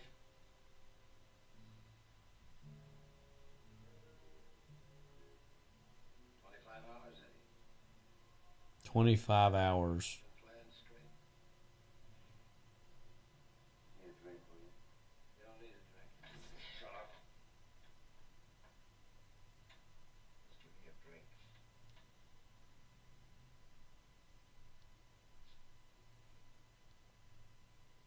obviously Tom Cruise acts a lot like this, you know, in the beginning of Color of Money. Yeah, he's playing the role Cruise will mostly be playing in the second one, yeah. Vince. Which is like Thug Number 1 or whatever it's called, like in he's got that shirt in Batman, the movie, yeah.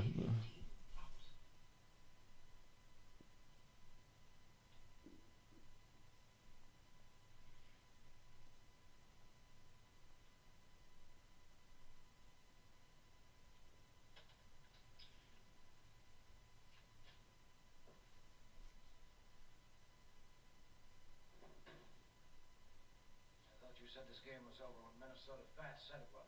Ah, so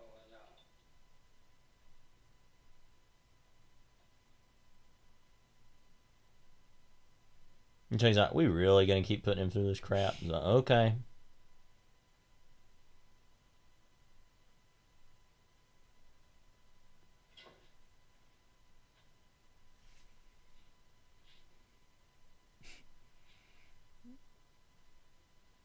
Has a little vest.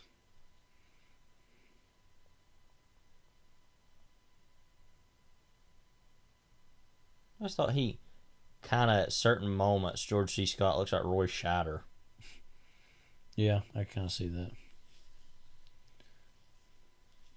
Fast Eddie, let's play some pool. Let's go, Eddie.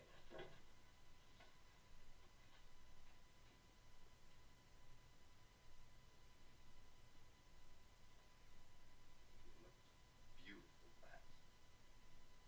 Just like a baby.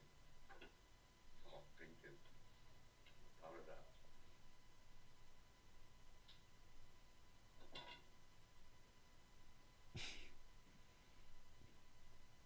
Is this button on my shirt?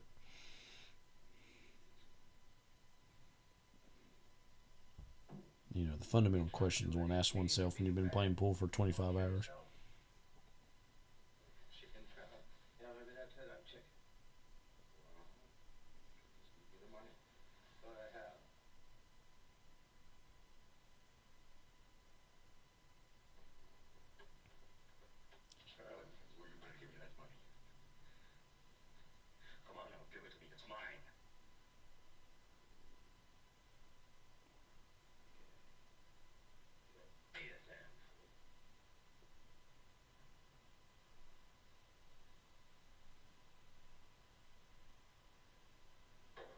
What's funny about all this is he's like, oh, I'm so good, I'm the best, and like all this drama that's happening. And it's like, no matter who wins in this situation, Minnesota Fats is going to leave looking the best, you know? Yeah. It's just like, it doesn't matter like how good you are if you beat him, like it's how you play the game, like, you know? I mean,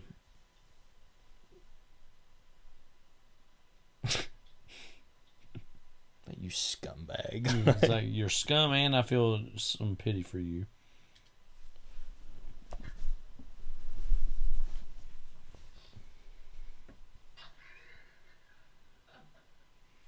I just think it's interesting, we're 30 minutes in and the main female lead is yet to be introduced. Like, you know.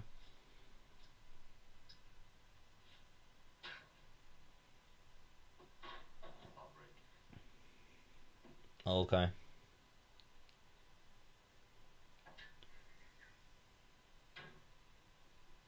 That guy, like, what's so funny? You can tell what he's thinking. Like,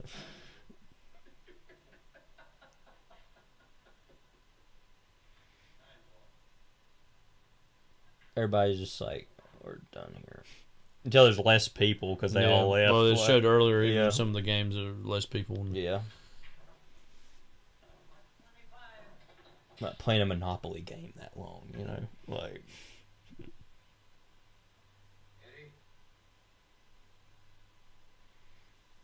Playing Mousetrap for 3 days. Like Candyland on steroids. Have you ever played Candyland? It's been a while, yeah. I never have, I don't think. It's a fun enough little game. It's purely basically luck. I mean, it has no skill component really whatsoever. I'm sure, oh no, that's not true. There's somebody out there thinking right now. But no, because even Monopoly, which is a is a game of chance. That still is really there's a lot of strategy involved. Which ultimately any game like that, it does come down to chance. But you can be liberal or conservative with how much you spend, or and different things. So. Yeah, and trades you make, and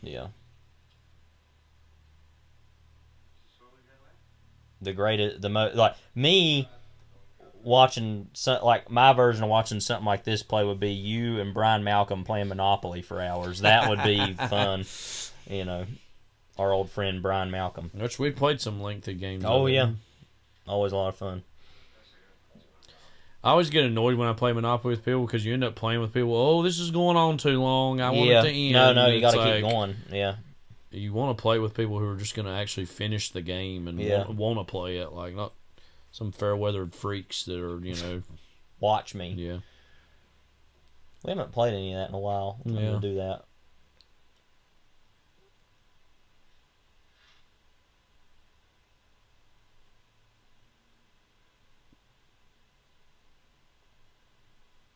I wonder how long it went on. Probably another. How not one fist has been raised yet. How violent all this feels like to the psyche. And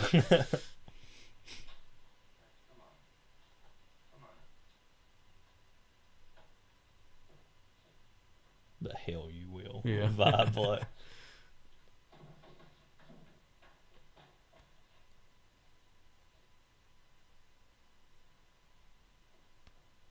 Doesn't even say anything. So I'm done. Save me for the end, like.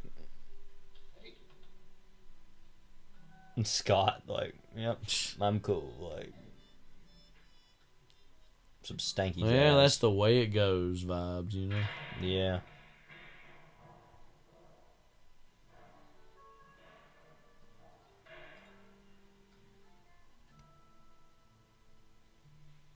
And it's like, I know how tired he is, and he's playing the game. Imagine how tired everybody else would be. It was sitting around and doing that all the time. Sleep for like a week after.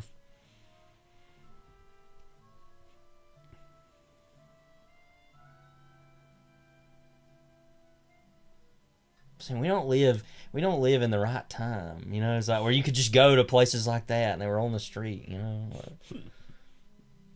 Now, granted, everything else about that time period sucked, but And I was talking about this with some of my students a while back. It's like, as much as I love the past and love thinking about these time periods, like everywhere you'd walk around back then would be doused in cigarette smoke, like all the time. You know what I mean? And you know what the big thing for me is? Oh, I don't know. No air heat conditioning. related, Yeah. Or crappy air conditioning. Yeah. Summers wouldn't be quite as hot as now. As an overall phenomenon. Yeah. Now inside it would be hotter, Also, if I was going to live anywhere back then, I would try to live up north somewhere, because in the south, like, God, it would be so hot, like, with no air conditioning.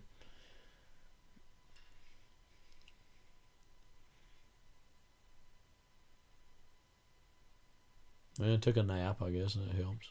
I mean, whatever.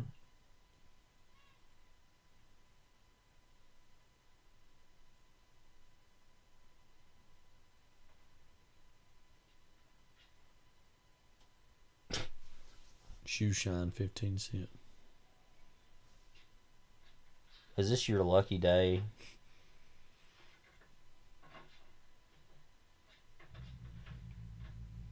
Oh, here goes our neighbor with his motorcycle.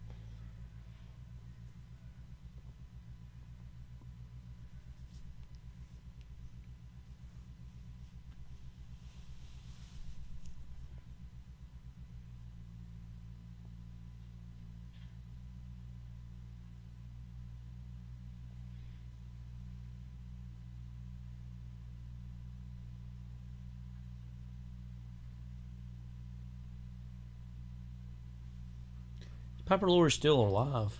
I don't think so.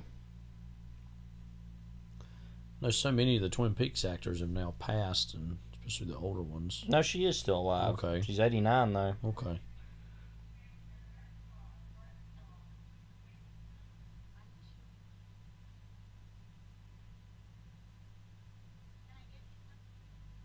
Newman himself passed away in like 2008-ish, I think.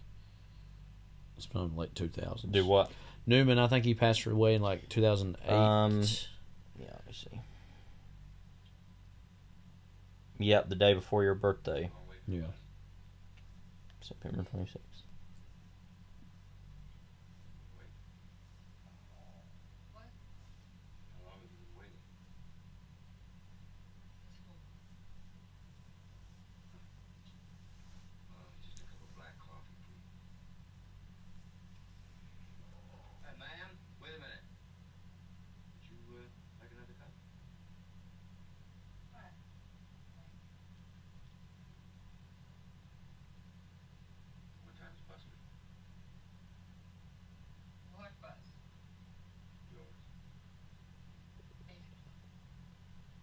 It's funny she's got that same voice as in Twin Peaks, but just younger. 8 o'clock. Call me a healthy skeptic. I mean, the journey her character takes in that show is, especially towards the end, to go some places.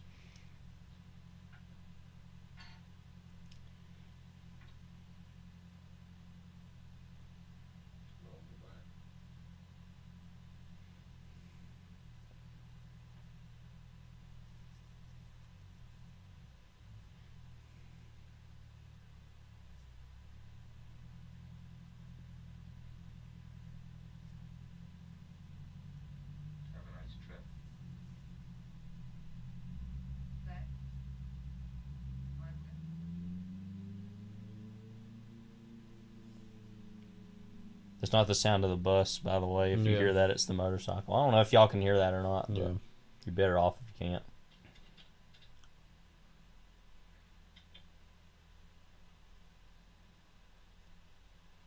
That's another thing about this movie that I always remember is the silences, like the tension that builds. So it's specifically in the pool scenes, but even in these non-pool scenes.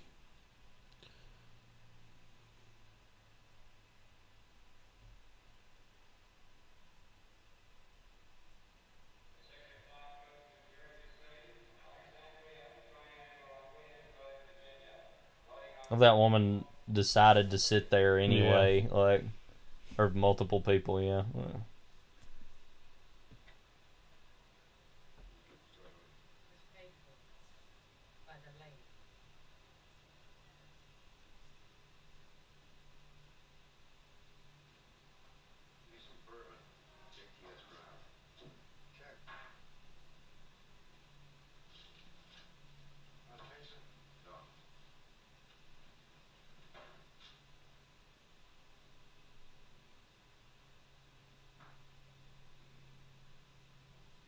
The odds of that happening, you know. It was meant to be. We'll see about that. Well, I'd say it was, but doesn't mean it has to end well. No, I guess so.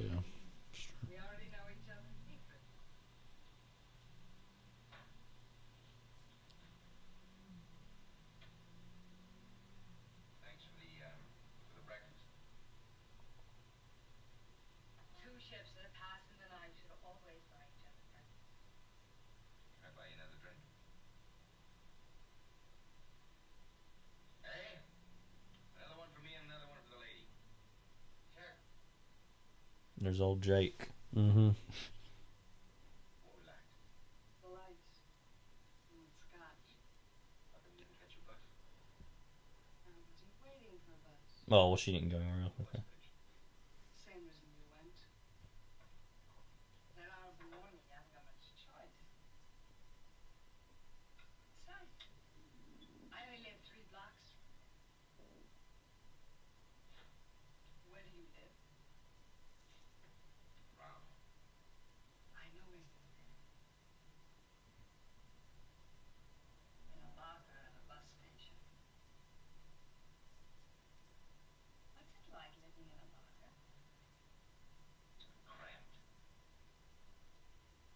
You always drink like this so early in the morning? You always ask so many questions. No, not always. Sometimes I wake up and I can't sleep, not without a drink. The bars don't open till 8.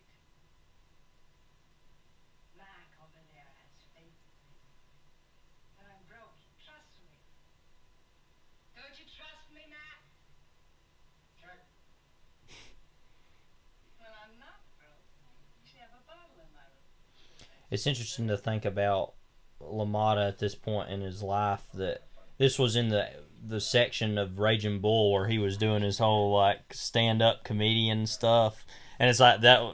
Just imagine this guy like being like, "Oh, being the hustler." Like, you know. He looks a lot like De Niro does in yeah. later stages of the movie.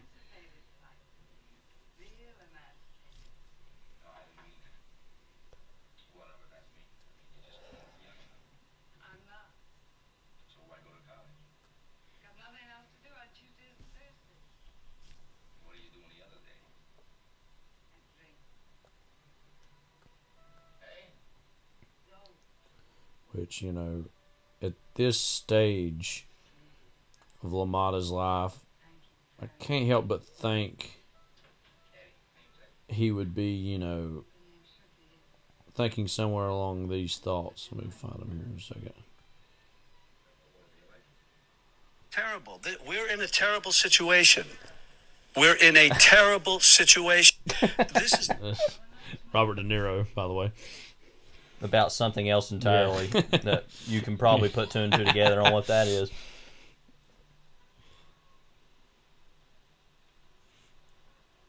We'll just say it's about when Hickory Dickory Dock closed. I mean, like when he got the news. Yeah.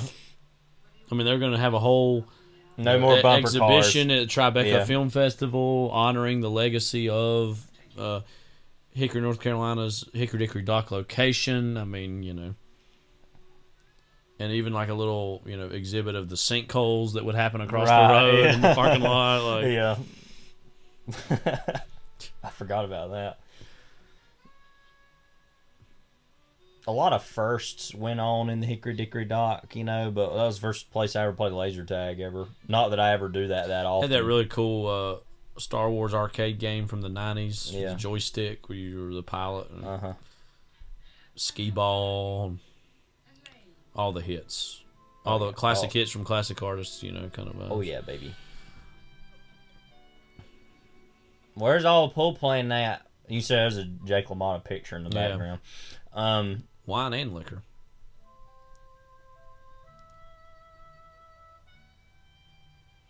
Colonnade.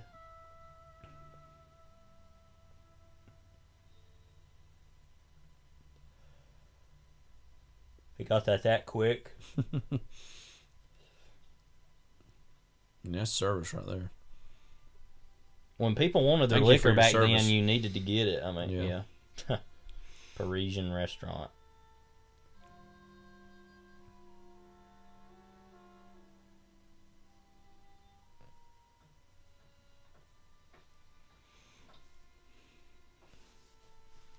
This area of New York reminds me a lot of The Apartment.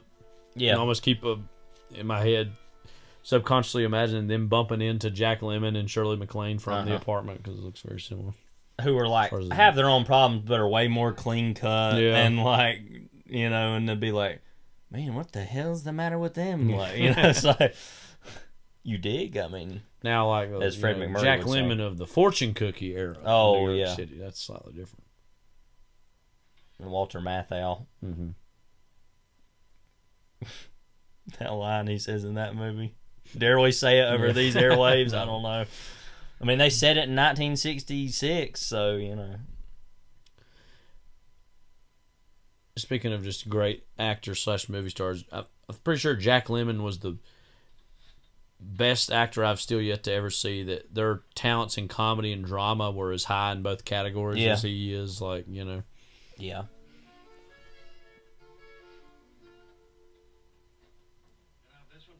As the most 1961 looking man ever. Mm-hmm. A real $1.50 or $7 a week kind of guy in advance.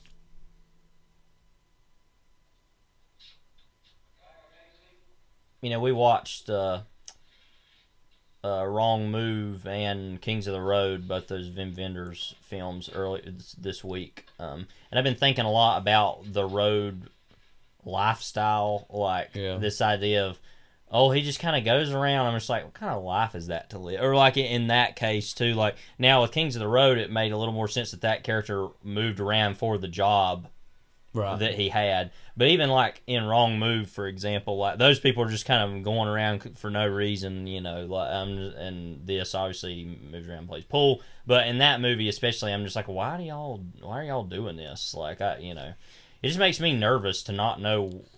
It would make me nervous to not know where I'm going to be at any moment. Yeah, there's a certain romanticism of that for some people, I think, but yeah. And obviously, that's something that does not happen often for most people, obviously. Right. And it's kind of more romanticized, like I said, to the point where it seems more normal than it actually is. And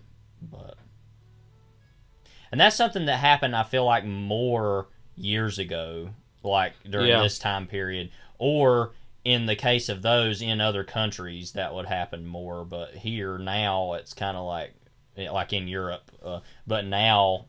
I don't know. That just seems not impossible. People still do it, but yeah, everybody's a little more grounded now. Like there was that guy. Dependence on credit scores will do that too. Yeah.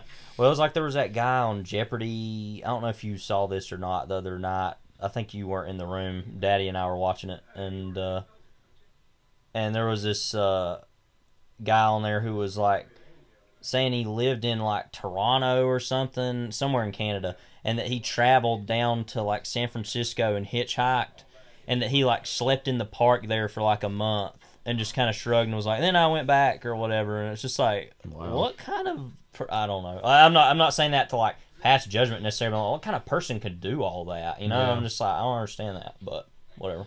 Yeah. And just like, yeah, it was whatever, you know.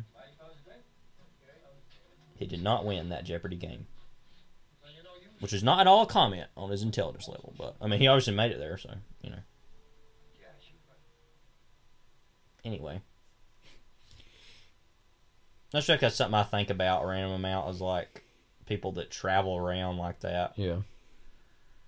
There's a certain part of that I don't know if it's a fantasy, but it's like an escapism that I admire and would like to practice in that more. But then most of me is like, nah, I wouldn't want to do that. But it's like the classic going on a vacation or traveling thing. It's like you love it for a while, but after a certain point, it's like I went down to Wilmington a couple weeks ago. Well, during my spring break, and I was there for like 2 days, and you know, loved being there, loved the people I was around, my friends down there. But I was already like, I want to leave. I want to be back home now, like.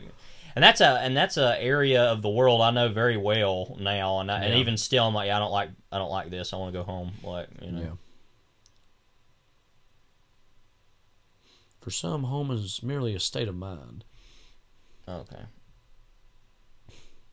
And then you're living in rooms like what he just bought for $1.50 a night, you know. All right.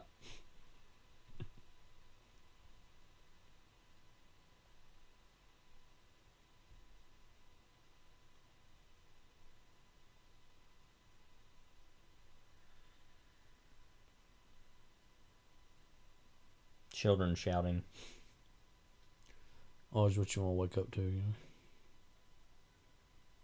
Yeah, and I don't remember exactly, but I think that I've only seen this movie twice, and I think the second time that I watched it, the first time I rewatched it, it was like, I think it was on Netflix again on Instant. Yeah. Because I think that's how I watched it. And that was in like 2015, I remember specifically, so it's been a pretty long time now. But I would have seen it in like 2011, 2012 or something like that for the first time. I don't remember exactly when it was. It was in a summer. You mustn't go looking like that. There's a razor and shaving cream in the bathroom. Compliments in the house. What'd you say that for, sir? How did you know my name was Sarah? Who told you? I lie. When I'm drunk, I lie. So you lie all the time? What? Sarah. Eddie. Look, I've got troubles, and I think maybe you've got troubles. So let's be troubled together. Better if we just leave each other alone.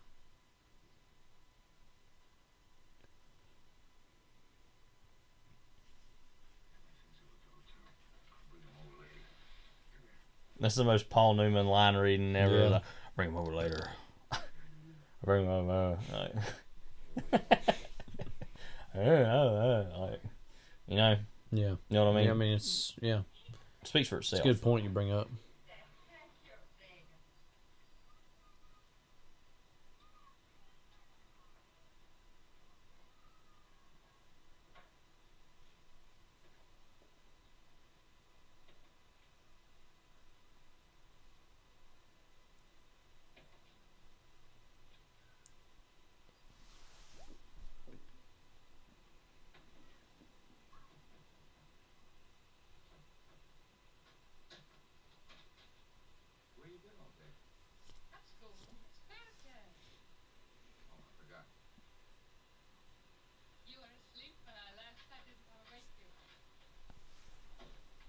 Maybe he needs to go back to school. Yeah, that'd probably be a good idea. See him being like a PE coach. PE teacher. It really is interesting to think about this in CinemaScope, you know. Yeah. Like I was kind of saying off air earlier, you know, it's interesting this is shot in black and white. But then we'll shoot in CinemaScope though. Yeah. It's like a very strange. Yeah, I mean, one of the big appeals of CinemaScope at this time, especially with in color in general, was like, oh, we're going to give you something you can't get on TV. Right. So, again, I really like that this movie, kind of similar to The Master, in that it uses this wider format for ultimately what's a small character study kind of movie. There's like one or two like really kind of big scenes that are outdoors. One really that I can remember that's like later that is like this scene is outside, like because I mean obviously we saw earlier them walking outside, but like there's a scene that happens where it's really like this. But yeah, is most outdoors, of this movie is interiors, right?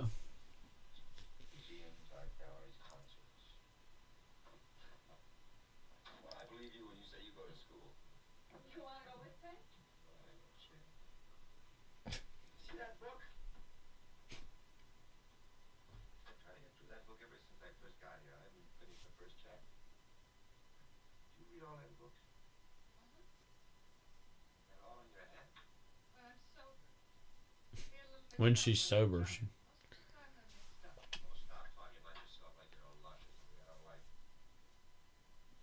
I don't know. She does drink a lot. Yeah. You know, when she drinks alone, she prefers to be by herself. Clearly not, but.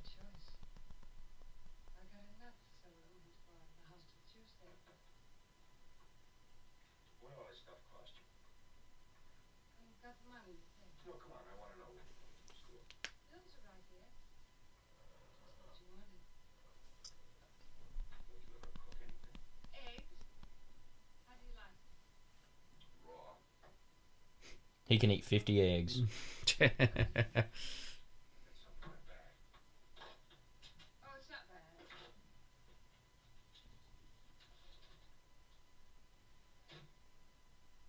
tell you, you want to get like middle-aged Southern white men fired up. You bring up Cool Hand Luke, and it's like oh my god, the greatest movie ever. What we have here is a failure to communicate. Like.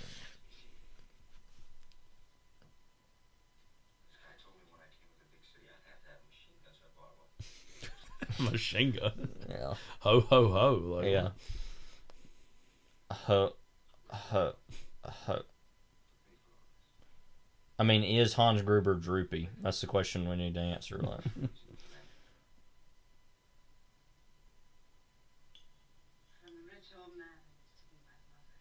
Did you notice in that last shot, it was like them moving closer, like they were gonna kiss, and then it cut, and it was like they're farther away a little bit, and then they come back together. Yeah.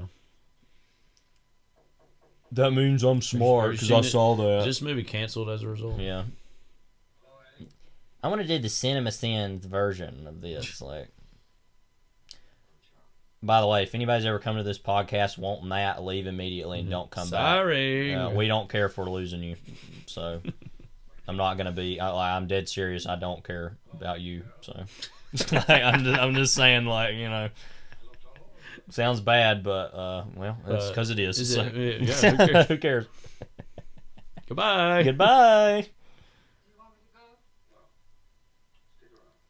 So, do you want me to leave my own apartment?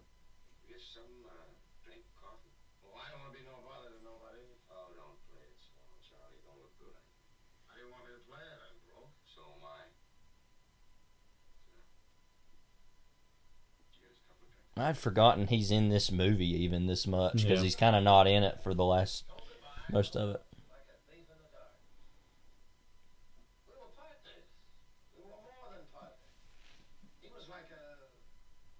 Come on, we were friends. As Abe Vigoda said in The Godfather, the game. So is he a Raiders fan? Like a Raiders. Should be said the Oakland Raiders were only in existence for a year by this point. The movie was even released. So.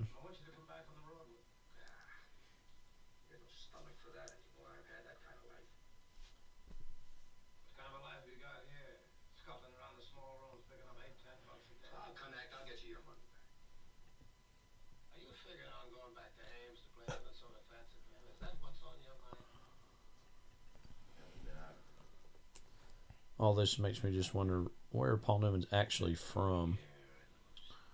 So he's from Shaker Heights, Ohio.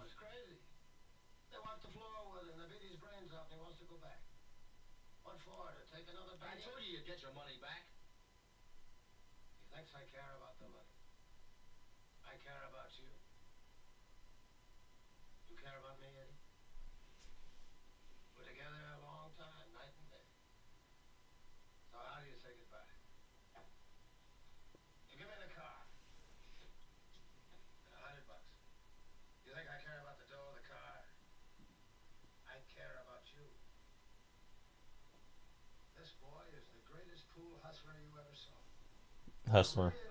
Yep, take another swig.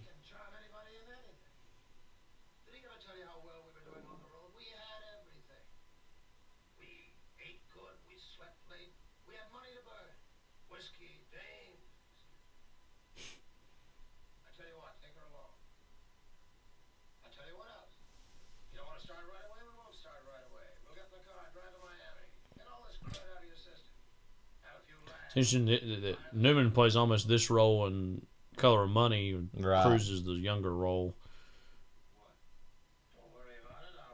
We don't really know his guy's background at all. Because he's not exactly the George C. Scott role in that movie either, because he's a lot more benevolent. Even when he turns evil at the end of the movie, he's still more benevolent than that. Yeah. Like, you know. I mean, it was a different time back then. Yeah.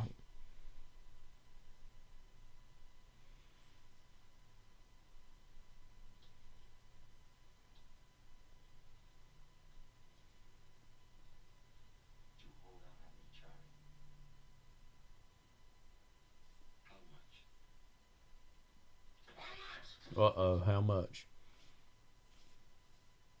My 25%. Approximately $1,500.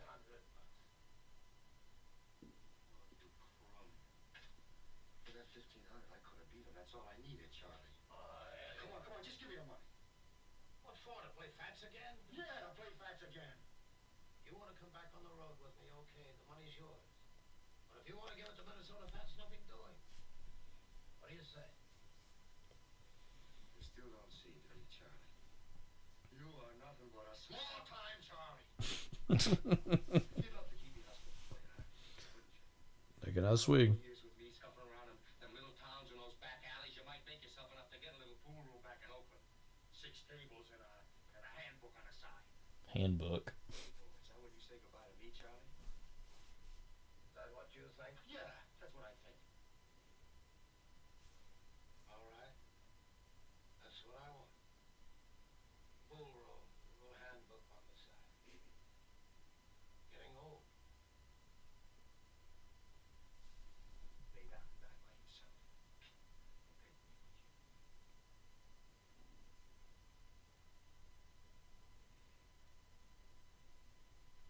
Just like that.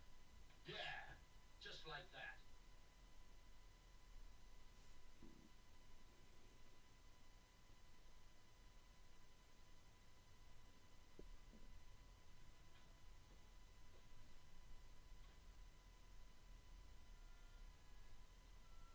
Thanks for the drink, Eddie's girl. Eddie's girl. That'd be kind of sad but funny at the same time. In the at the end of the credits, it's like Eddie's girl. Piper Laurie.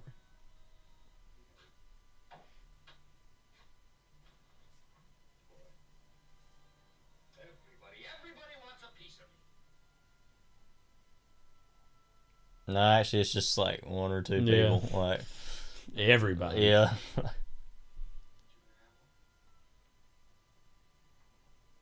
The milkmaid in Walla Walla, Washington wants a piece of me. Yeah.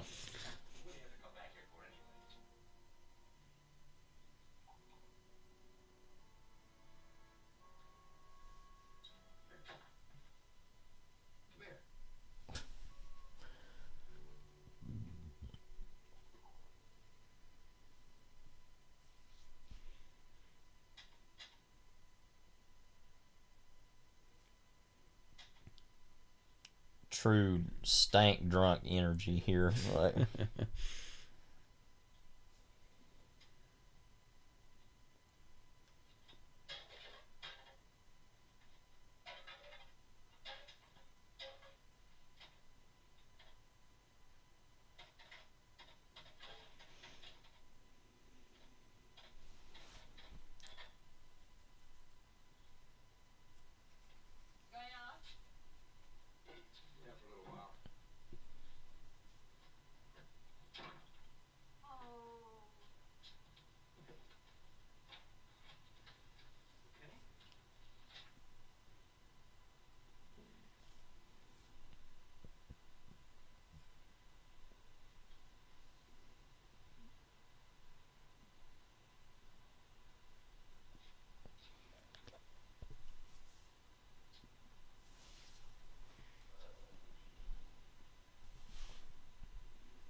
Most kinds are.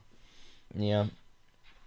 Now, see, Levi, you're a writer. Like, do you just commune with the characters and they just tell you the brilliance in their own heads that you then translate? Or no. You actually just make it No, up? you actually have to make it all up. I'm glad you asked me that question because I want to... as Ray Winstone once said in The Departed, I want to make a ruling on this right now. He said another word I'm not going to say. But that's something that people like to say. These writers are like, it's just like, it just comes from somewhere. I don't know where it comes from.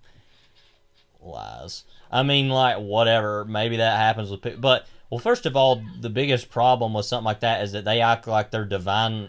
They're inspired by some divine spirit, or they themselves are divine. It's like, no, you're a writer. Like, because, you know, with the big thing I'm writing now, like, it's the most I've put into, like, really thinking about, okay, like, I'm really going to sit down and figure this whole plot out. Yeah. And it took a long time to be like, okay, how am I going to do that? How am I going to do that? Now, yeah, some things come to you through instinct, but that's just you. Yeah. Yeah, you know, I mean, it's not like, oh, it comes from somewhere. It's like, no, it doesn't come from, it's not from the beyond. It comes from your own brain. Like, I know they don't really believe, okay.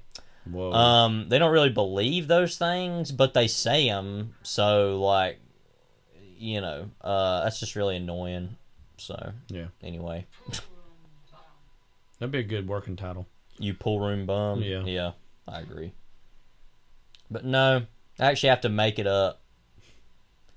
It's like there's that scene in Barton Fink where John Mahoney's playing that like William Faulkner type. Yeah. And and Turturro's like, and Mahoney says something like, "Don't you always find writing to be so much fun?" or something. He's like, Turturro's like, "No, I've always found it to come from a very great pain," or whatever. And he's like, "Huh. Oh, it's just like making things up." You know, it's just like, I'm obviously like, when I write well, maybe not even half the time, but a lot of the time I'm just like, I don't know, I don't really want to do this right now. But it's like, but it's not like a cross that I have to bear. You know, it's like, there's actual life that goes on that is more important than my writing, okay? Like, believe me, there's a million and one writers in this world. We don't need another one, okay? Like, you know, so, no, that's nonsense. Just in the same way there are a million and one podcasts in the world. Yeah. Yet here we are. Yeah. Doesn't mean I'm not going to do it. That just doesn't mean I have to have this savior complex that writers have. And believe me, they do. And if you're listening to this and you're aggravated, then maybe that's saying something about you. I don't know. You know? From a writer to another, screw you. Just kidding. But I mean, yeah, I don't know. Just I find all that very ridiculous. So, you know. Anyway, glad you asked me that. I want to get that on the record.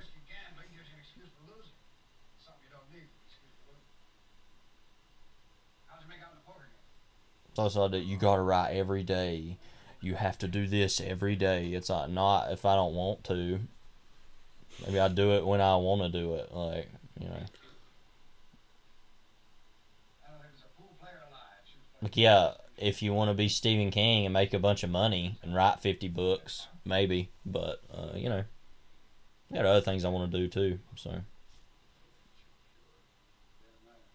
anyway.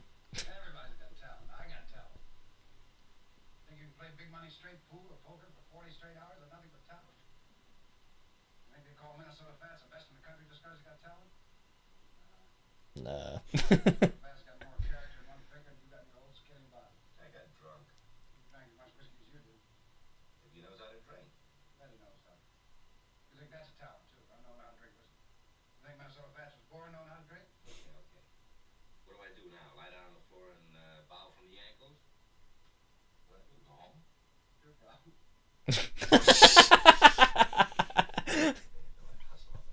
Hustle.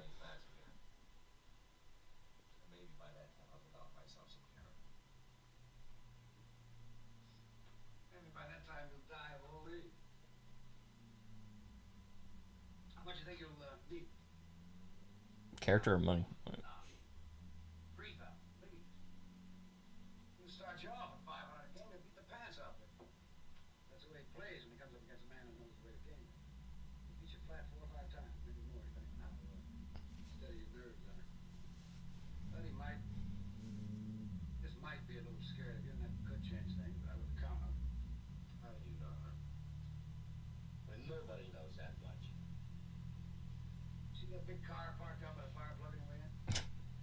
Huh.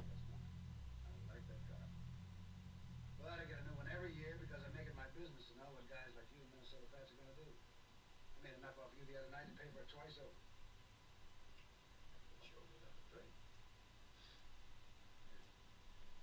Eddie? Is it all right if I get personal? What have you been so far? Eddie, you're a born loser. What's that supposed to mean? First time in 10 years I ever saw Minnesota Fats hooked. Really hooked. But you let him off. I told you I got drunk. You got drunk. I wish somebody talked to me like this some days. You're a born loser. Yeah. And just, I'm like, huh, okay. Like, like, you know, it's like, oh, you know. Drop that low, too, when you got an excuse. All you got to do is learn to feel sorry for yourself. One of the best indoor sports, feeling sorry for yourself. Sport enjoyed by all. Especially the born loser. Thanks for the drink. Wait a minute, maybe I can help you. To do what? Get the 3,000, play Minnesota Fats again. Why? 10 reasons, maybe 15. And also there's something in it for me. Yeah, I figured that. How much? 75%. For who?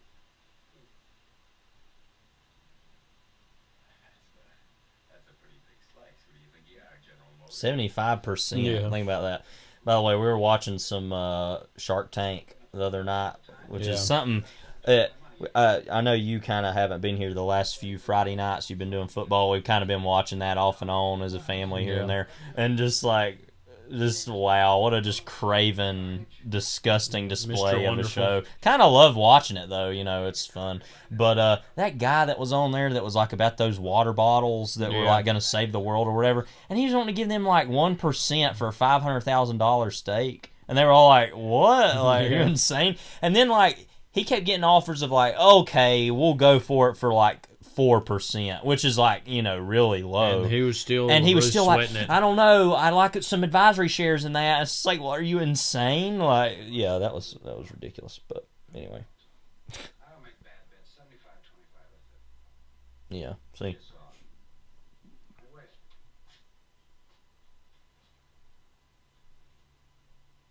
are you gonna do about the money?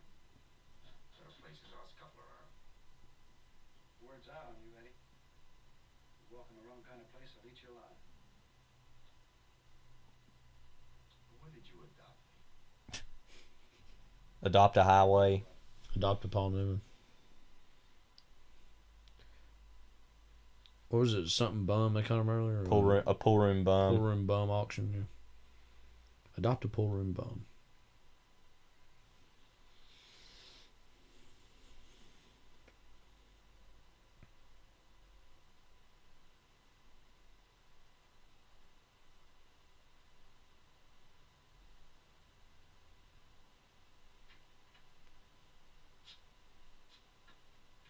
There's that guy from The Sting. Yeah.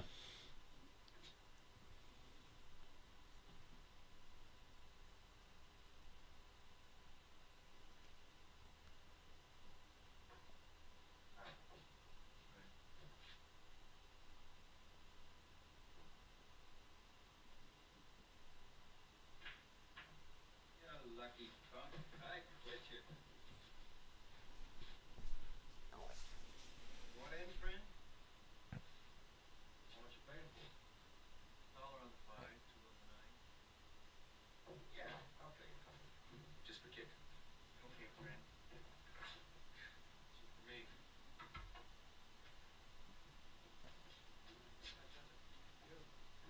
You quitting too?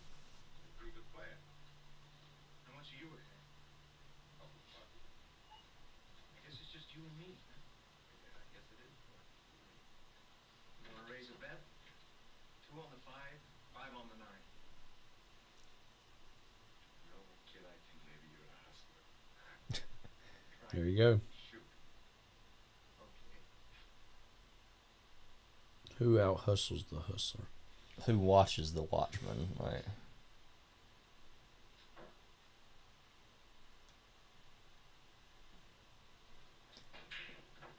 It's funny how much more clean cut that guy looks in The Sting just because it's in the 30s and everybody's wearing suits, and then this is like some total bum. Yeah. Like, you know. Cut out the small stuff, huh? $100 freeze out. 10 games, $10 a game. Win and take all. Then we'll see who quits.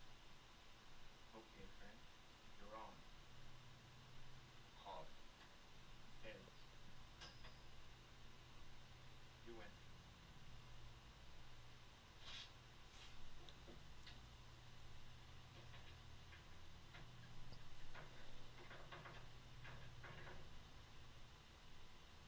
You betting on this, friend? I don't rattle, kid. Just for that, I'm gonna beat you flat. Vindictive little bum.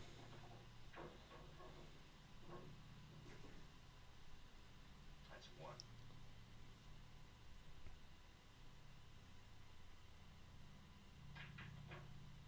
That's 5. That's 6.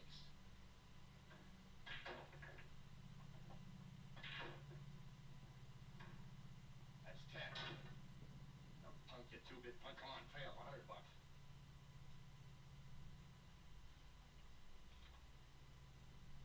You quitting, friend? Yeah, I'm quitting.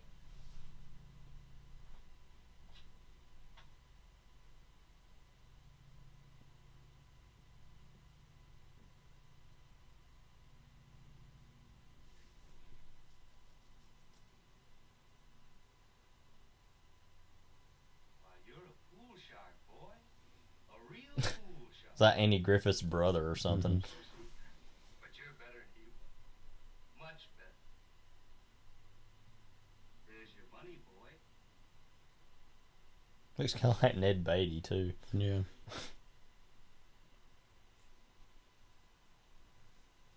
There's your money, boy.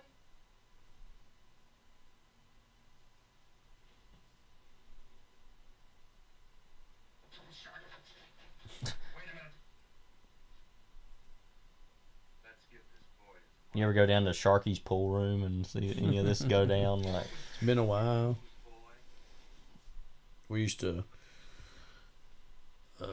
me, Devin, Philip, and Ian, my college buddies, and we used to play pool there at Sharky's right before we go to the movies on Friday or Saturday nights.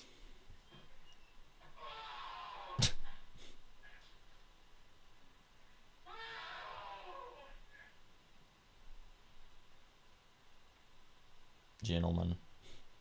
Hardly. Be gentlemen.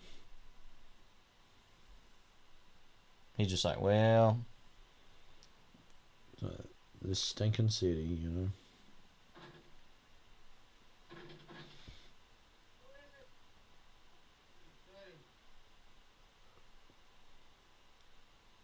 Huh? What's she been up to?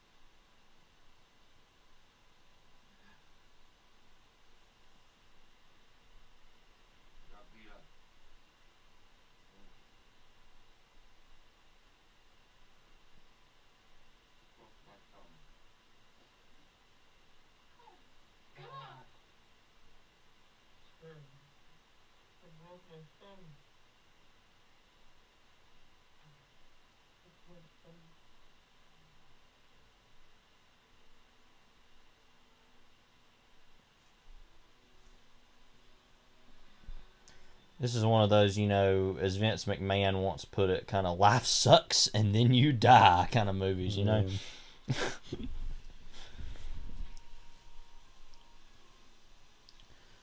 Vince McMahon obviously has a huge winner takes all mentality. Yeah.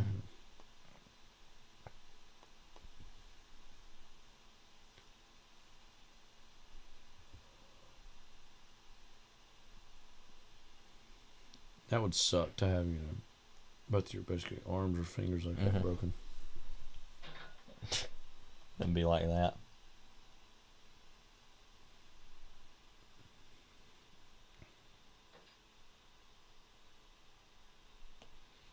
She's like, well.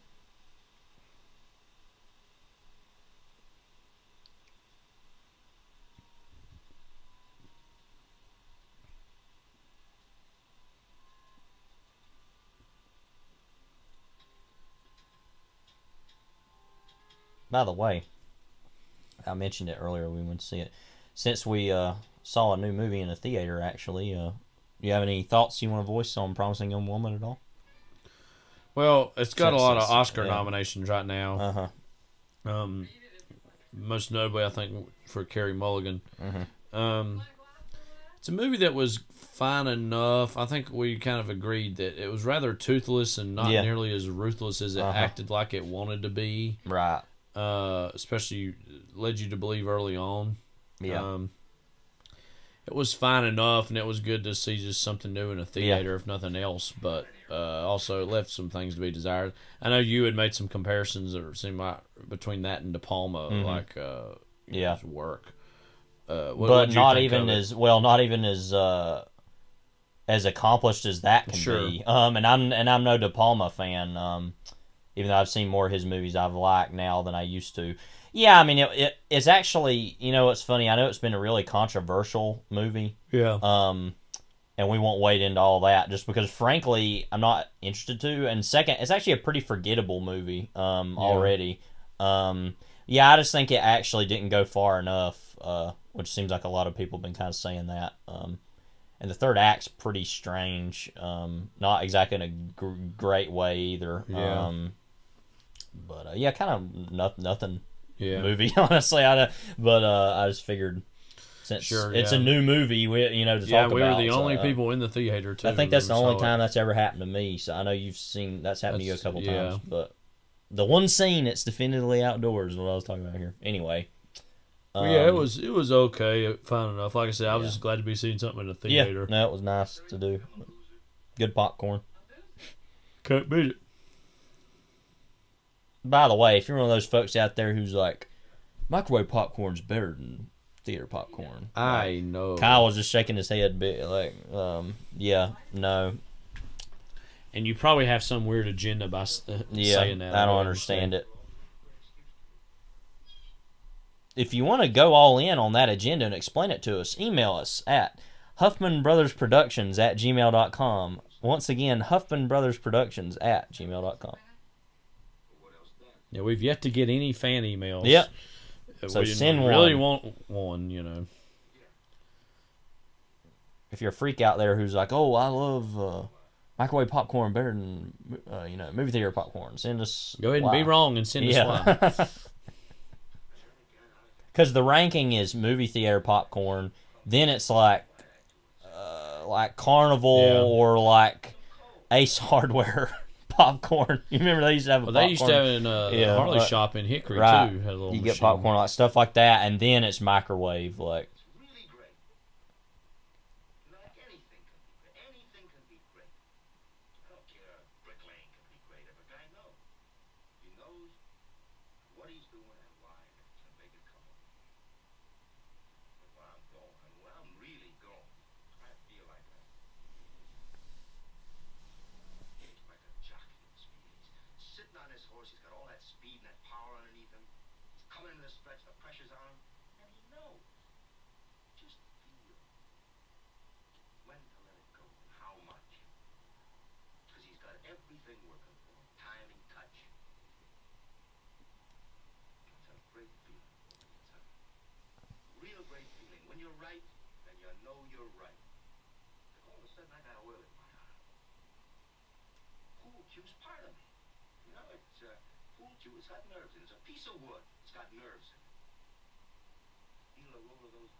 I just want to drink and read. All you're doing is complaining about this and that.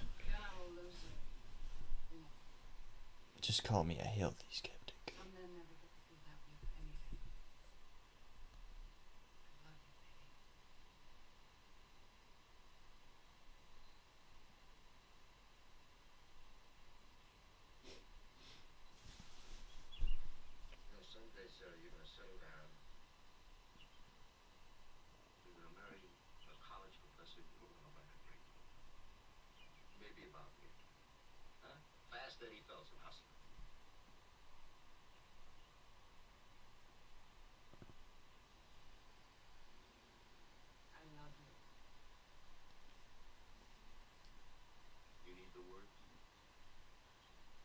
Yes, I need them very much. If you ever save them, I'll never let you take them back.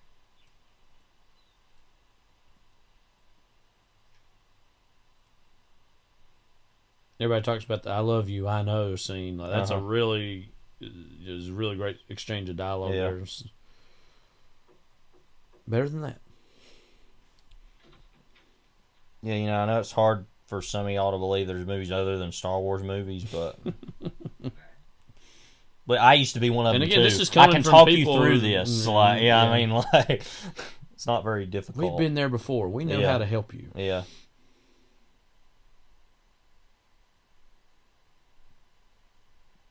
We were actually just joking yesterday. It's like we have no intention really whatsoever of doing a Star Wars movie on here. But we were thinking, what if we just did like Return of the Jedi and then no other ones, just or like Attack of the Clones. Yeah.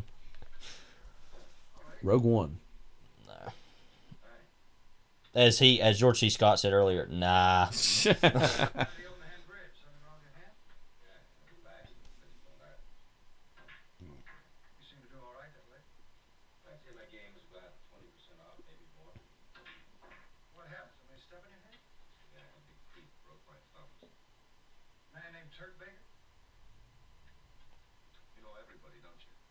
Turk Baker.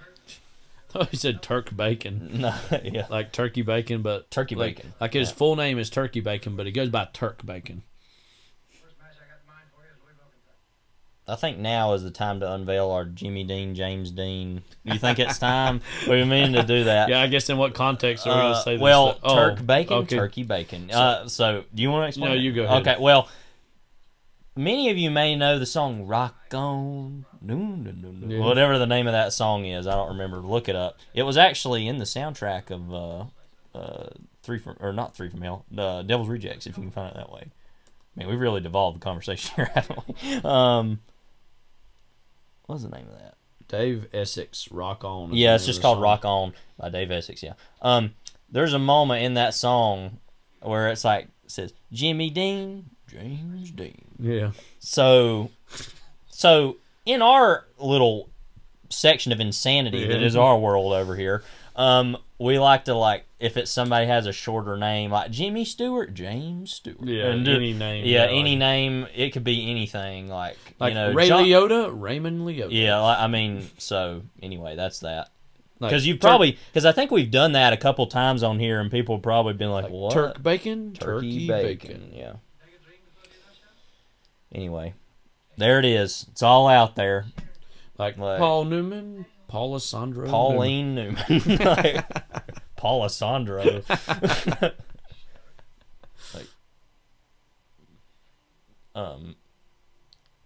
Piper Laurie, Pipette Laurie. This is another... this is a new concept we personally came into contact with after watching Promising Young Woman. Yeah. We often refer to movies that usually have, a conventional movie that has usually a conventional, or at the very least, bittersweet ending.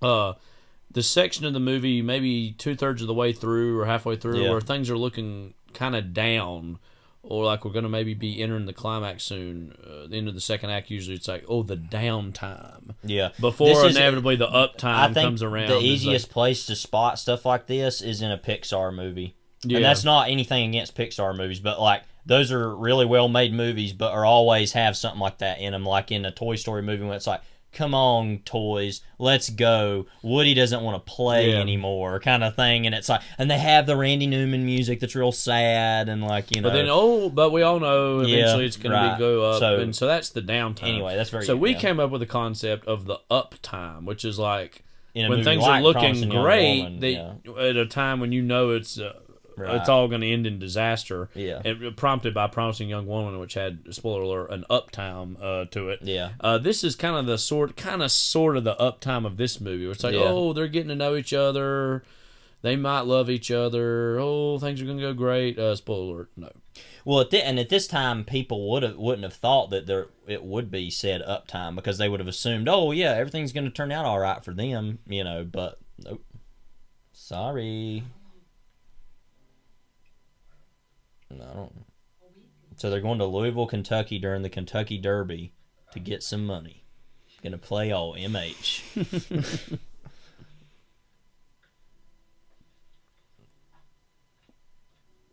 Not Murray Hamilton, Raymond Hamilton. The Kentucky Derby's usually around this time of year, isn't it? It'll be in May, I think. Yeah, it's like April or May, I figured. May 1st. Mm-hmm. Yeah.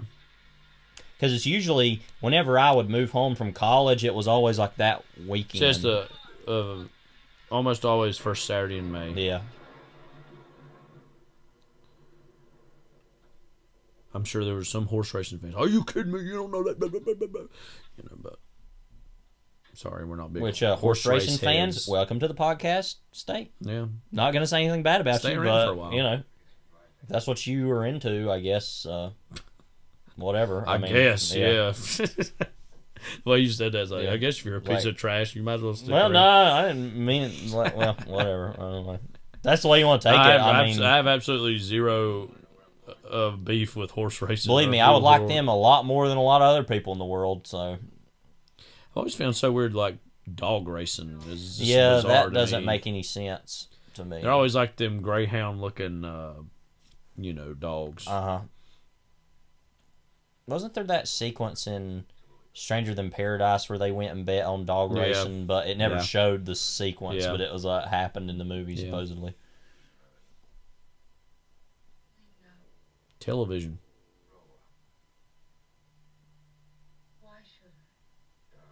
Because I'm going to say, please. I'm going to play a guy named Finley. Arnie Schwarzenegger, Arnold Schwarzenegger. See, I think you're starting to get it. It's like...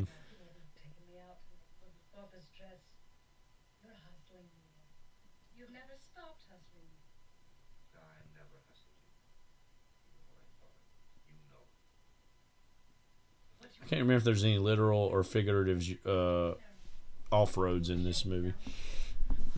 I mean, I think the entire climax is a massive off-road as far as, I'm not going to be what you want me to be, And his decision to actually go back into doing pool at the end in the Color Money is an off road, but we brought that up in the Syriana episode. I think that's the best movie to bring that up in. Go back and listen to that one if you have no clue what we're talking about. Somewhat, we should at some point probably have a big list somewhere of our concepts for the podcast, like our glossary. Yeah.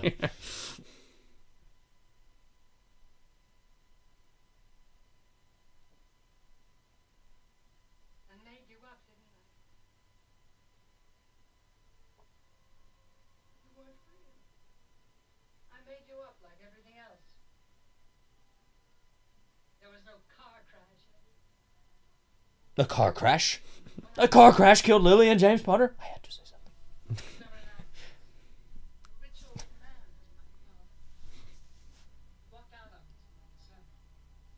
Went for cigarettes and never came home. Yeah.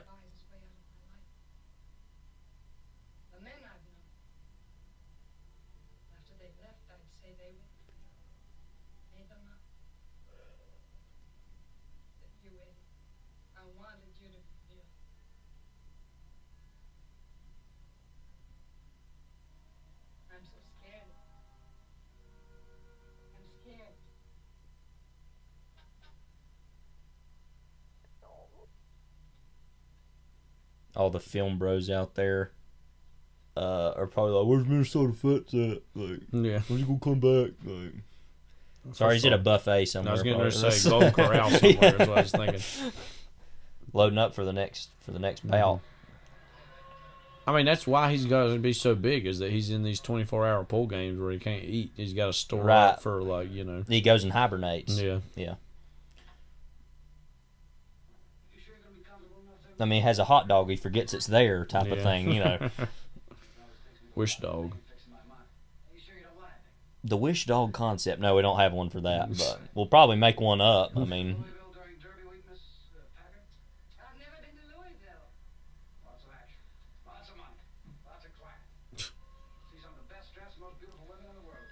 Mitch McConnell there somewhere. Where's they gonna take the hamburgers away? Like, how many hamburgers you can eat? Finley. This ain't the Finley from WWE World Wrestling Entertainment. My name is Finley, and I love to fight. And Hornswoggle. Yeah. We're gonna stop right there and move on. Real heads know.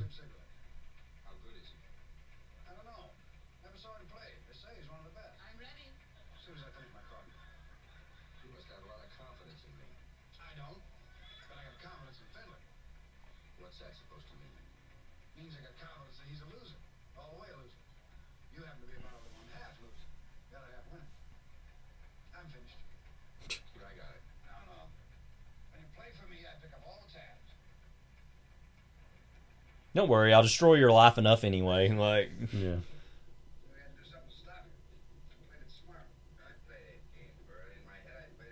God, it'd be so annoying to travel with that character. The George C. Scott character, like, oh my God.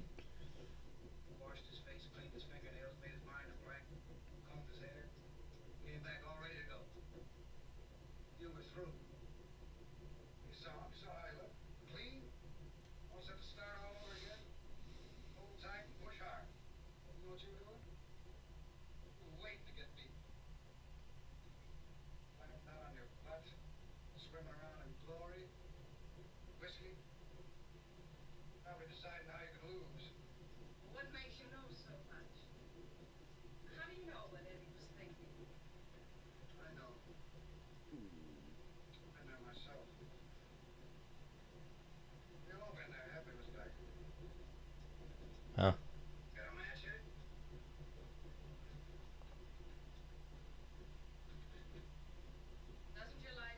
The Tremendous Trio. Yeah.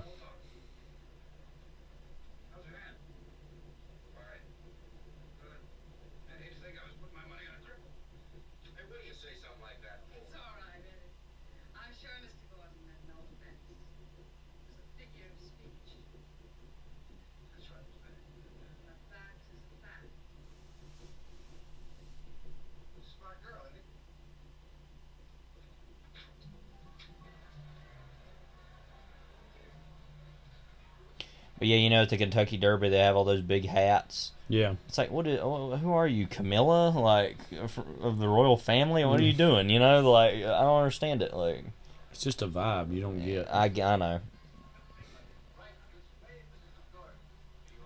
You know, maybe you should be there waiting for like a vibe checker. You know, check their vibes.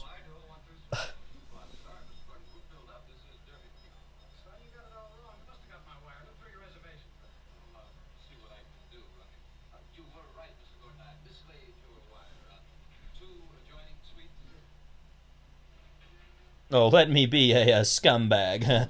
Like, billiard room. What do they do there?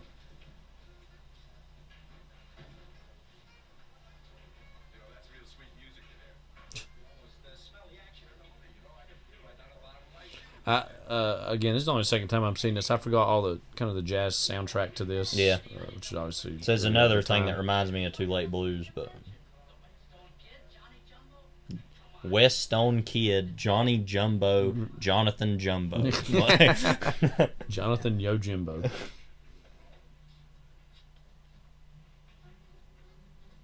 Oh, they get to hang out.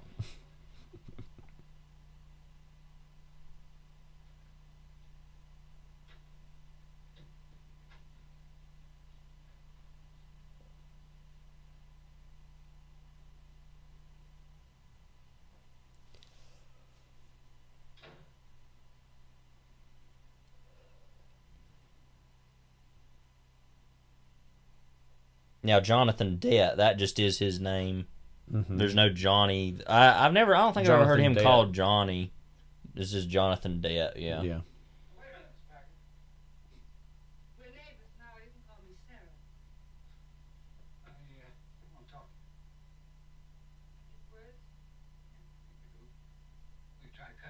You know, Goddard says that we need to just do away with language. We need less talking. And words say we just need to do away with the Goddards. So yeah. Words are dead. Yeah. Goddard is dead. Words. Yeah.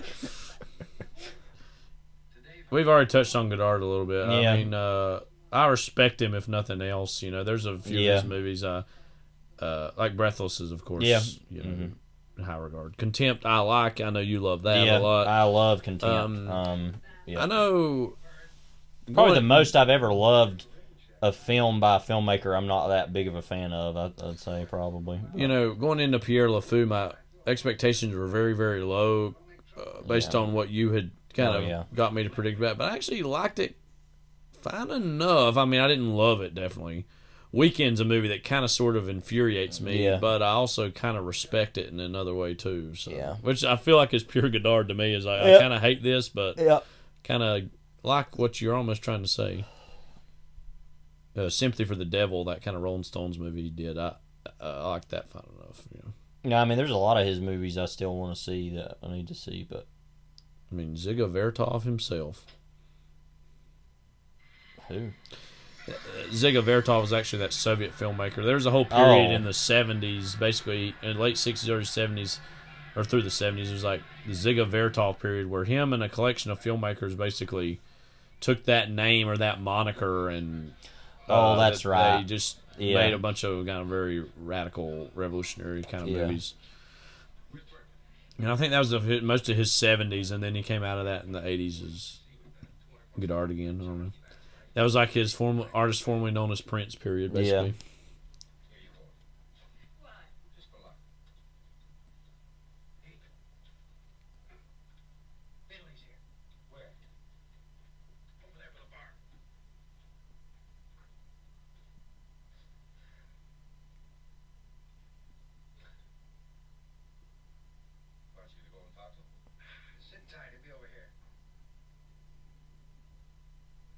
So, should be said, this is our second Murray Hamilton movie after Seconds. Well, hello. Haven't seen you in a long time. I haven't been here for a long time. We just also saw him in, we've started watching through Twilight Zone again. We're going to try to get through all of it this time. Yeah. At least for me, I've started it a bunch of times, but he's in an episode of that as Death. So...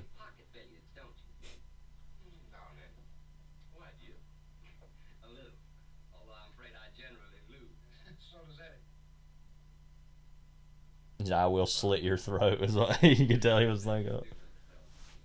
Bet you do, Mr. Delson. Do you taste like an orange?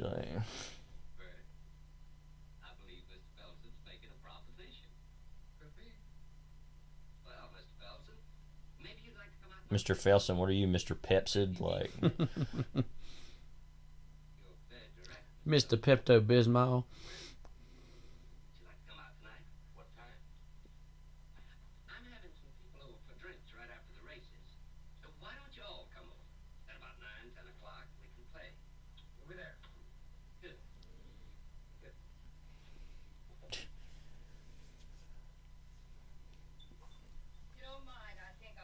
as Neil Young once sang, Southern Man.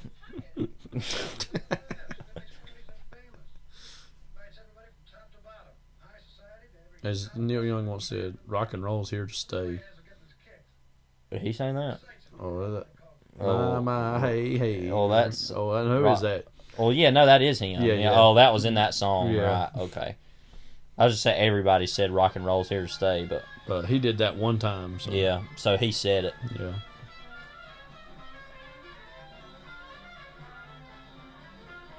Was she drinking again or something? It's a common habit of hers.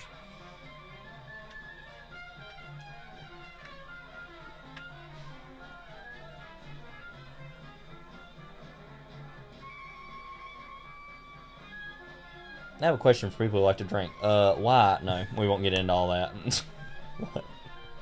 Why?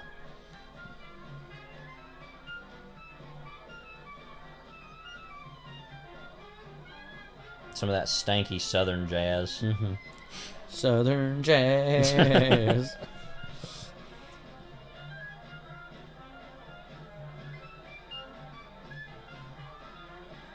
Almost looks like some of the party scenes early on in Hard Day's Night, which we rewatched. Yeah.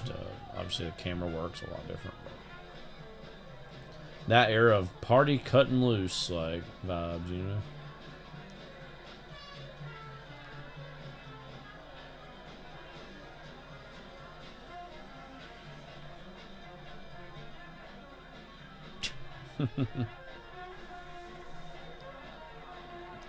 I'm watching you, like... Ugh.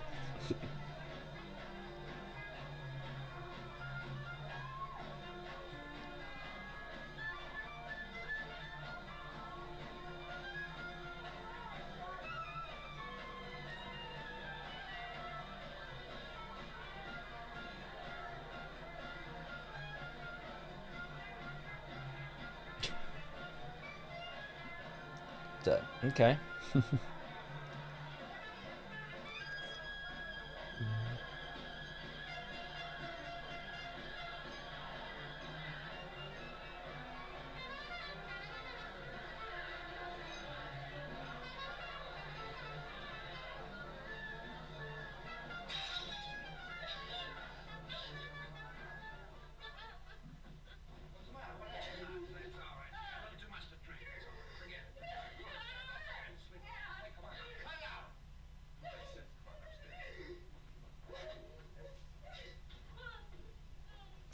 You know, a lot of people ask about what is it that, Scarlett Johansson whispered to Bill Murray at the end of Lost in Translation, which I haven't seen, but I know people talk about that. So I'm more of like, what did he say to her? Like, is something far scarier, I think.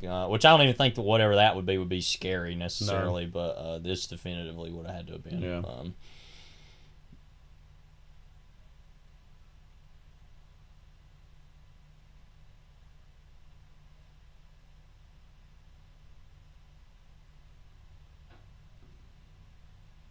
It's always been my theory that it was something about I will one day be in Rock the Casbah. I mean, Oh, you're talking about Lost in Translation? Yeah. But again, everybody's got their own ideas about it. So. I thought she whispered something to him, though, right? She wasn't in that. Or was it he whispered something to her? Yeah, he did to her. Oh, okay. I don't know. I've only seen that movie once. You're probably screaming that at me, but whatever. I liked it. I would need to watch more Sophia Coppola. By the way, Virgin Suicide is one of those movies that just forever haunts you. Basically, Yeah. in terms No, of I the really, subject matter I of that really movie. quite like that a lot. So I'd like to see more of her stuff. But and then we've seen The Beguiled. Yeah, that was good. But I don't play pool, fellas. I play billiards. My house, my game. You don't have to play if you don't want to. Okay, whoa. Come on, Billy. How much? Oh, we'll start small. $100 game. by the way, I know it's a thing for a lot of people. Sometimes they're like, "You haven't seen this big movie or whatever," and I'm like, "No, because I've been watching The Hustler over and over." You know, it's like, I mean, you can't get to every. I mean, I'm gonna get to it eventually. Like, you know, like, well, whatever.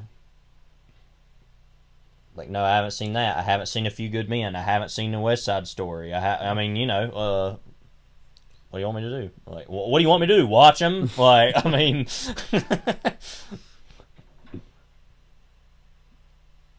but I have seen At Midnight I'll Take Your Soul. I mean, like, you know, have you seen that? Like, you're better off probably if you haven't, but.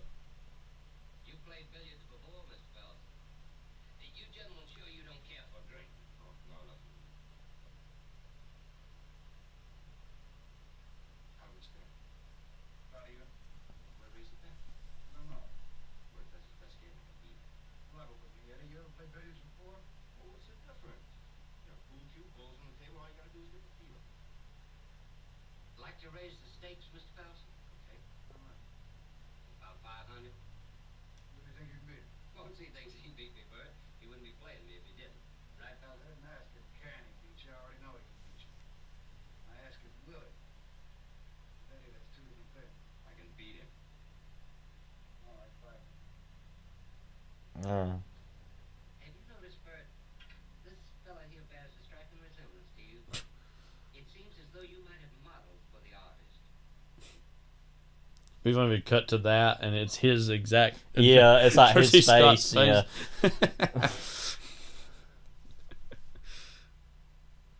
It's like, yeah, this pose. Yeah. Like, wish you could It's see like him. him as like Philip Bryant's current Twitter profile picture, like of him holding that little Oscar. You know? Oh right, yeah, the little baseball trophy or Or whatever old, it is. whatever the hell. Yeah, I don't remember. Minus $2,000 old. Hey, Bert, wait a minute. I said we're leaving.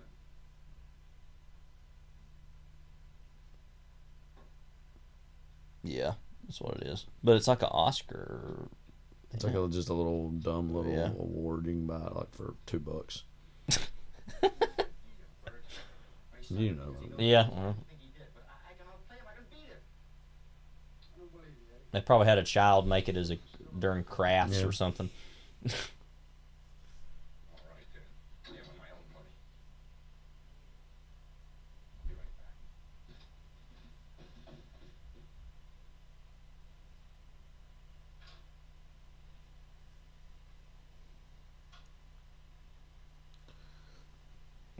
Wow. Like that scene in Sideways where he steals from his own mother's drawer that money that's in there. Like, what a scumbag. Like, you know. Paul Giamatti in that movie. Like, wow. Him just digging around like that made me think of, you know, the famed song "Smoking in the Boys' Room." Oh, wow. But that song. You know, did you know that smoking ain't allowed in school? Not vaping either. Yeah. But instead of that, it's digging through the sock drawer. You know, just like, gonna rip off my mama because I'm a dirty scumbag or whatever. I lost the plot there. You get the idea.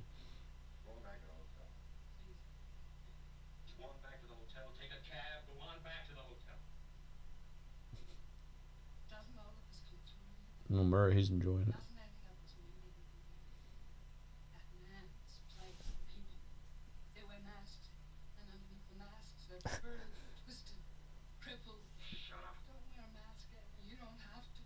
These Southerners are.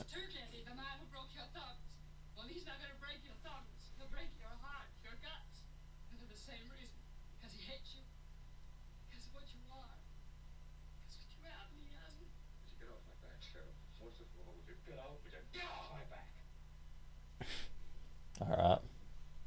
Slow your roll.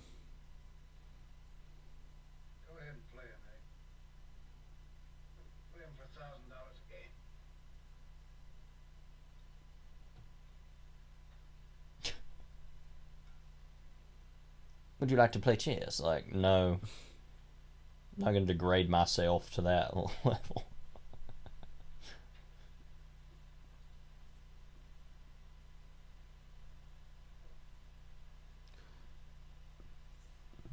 If you think about how utterly useless in this whole world the George C. Scott types are. Oh yeah, they're really just like they just have the money. That's all it is. They're not, and kind of sort of a coach and or manager of the person, but you know, it's just mooching off of them. Yeah.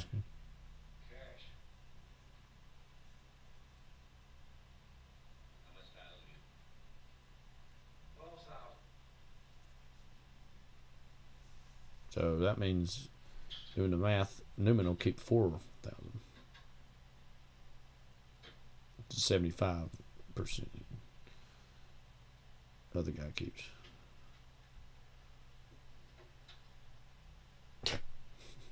Total scumbag. See, this whole movie, it's not about playing... Wait, did I say 4,000? Yeah, that's what you said. Yeah. You weren't going to correct me? I don't give a crap about math. Sorry for those math heads out there. Those mathletes. The mathlete is a concept. Yeah, you know, it's not about playing Minnesota Fats. It's about the journey to play Minnesota Fats. It's about the scumbags we made along the way. Yeah. It's about the suicides we prompt along the way. Whoops.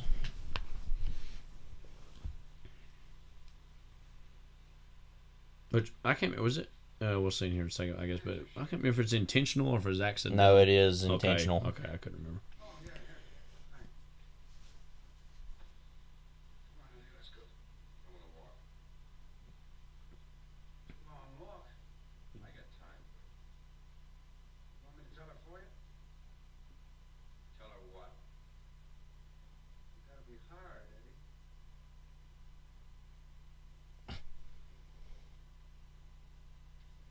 Oh, you hard, huh?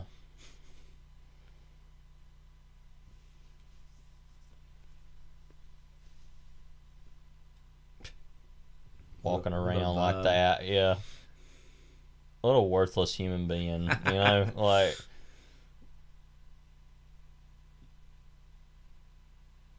It's kind of a... I mean, I like the fact that in The Color of Money, everybody is dead other than, like, Newman, right? Like, all those people would have just died at some point, you know, over the years. But, like, it's really a shame he doesn't come back in and be like, I'm evil still, you know? Like, when did he die? George C. Scott. Yeah. I'm not Let's sure. see. 90s maybe sometime? 99. Right under the wire. Oh, I forgot he was in Anatomy of a Murder. Yeah. That's right. So that would have been like his probably biggest movie before this, obviously.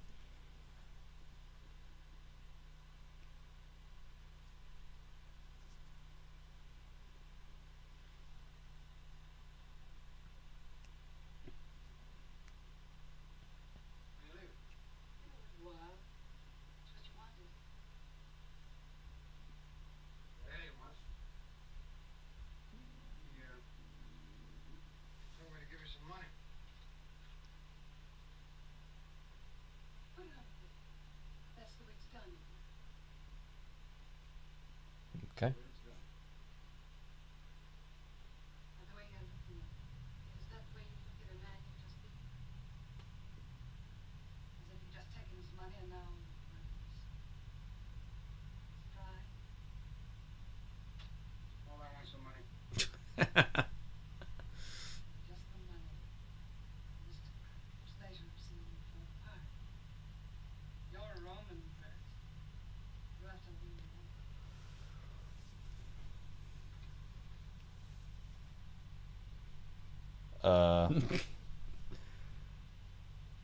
No, thank you. Like, anyways, whatever that was all about.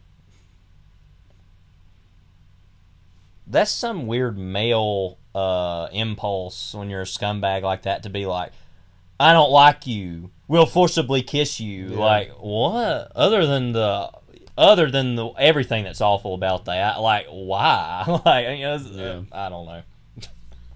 You may never know. Because he's a bad person, so I mean. Meanwhile, somebody's taking a free ride outside. He doesn't smash. He doesn't pass the smell test. Yeah. Smash the Pell test.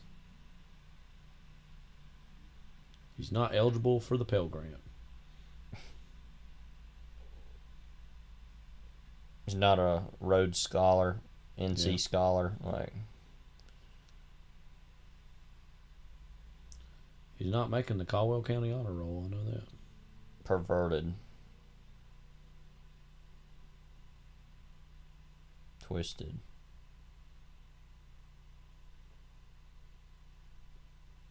Cripple. Duh. Yeah. Emphasis on the crippled.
It's interesting that Psycho was one of the very first movies, to really show a bathroom. Yeah. Even a year later already, where, dark things are still happening in bathrooms.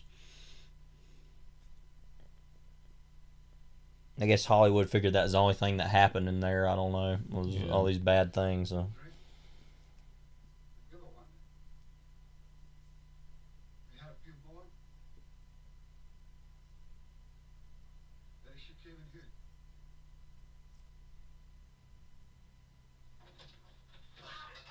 You don't see a lot of scenes in this movie where George C. Scott's powerless or at a loss in some way, and this is one of the few that even he's at a loss for this. Here he is back, like the MF himself, Minnesota Fats. Yeah.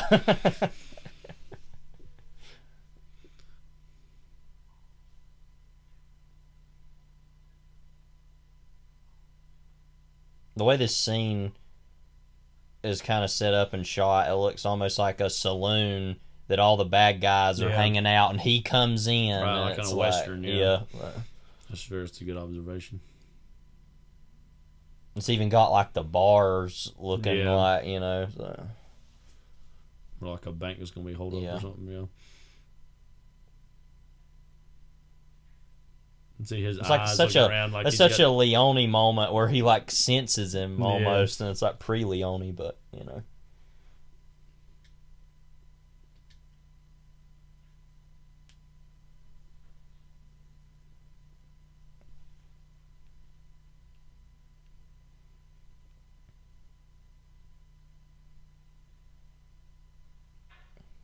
Corleone.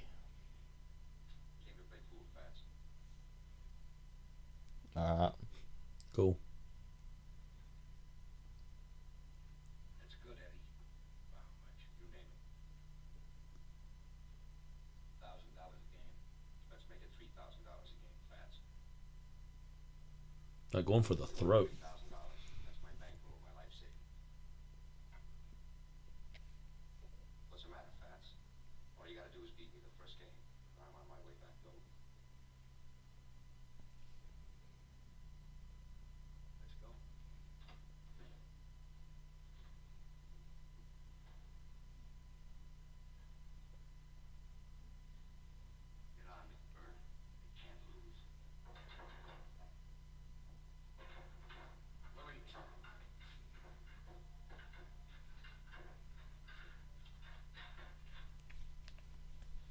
Will he or won't he? That's the question.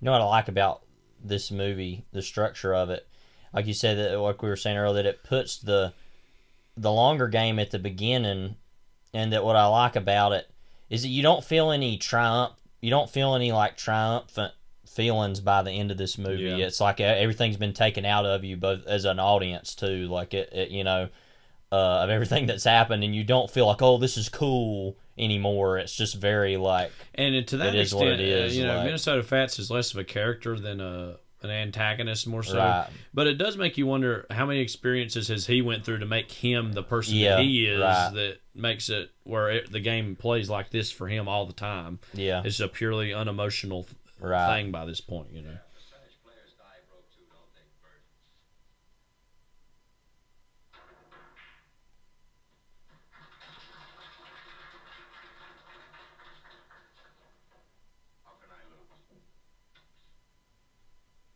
and it's not, it's almost not even about anything anymore. Mhm. It's almost not even about pride either. It's just like, this is just what we do. Going Like, through the motion. yeah.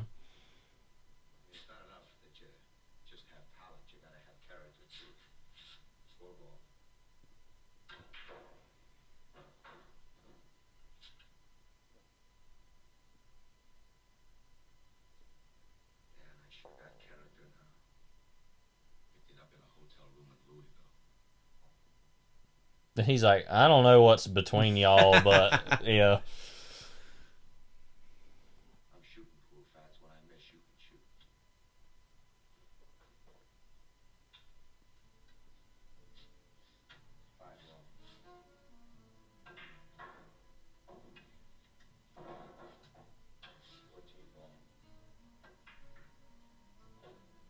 Skee ball. That's what I see, is a version of this movie, but skee ball.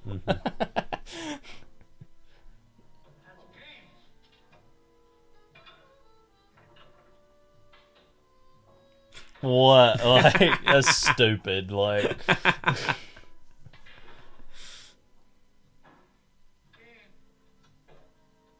was that a freeze frame? Might have been. I don't know. Freeze frame fade.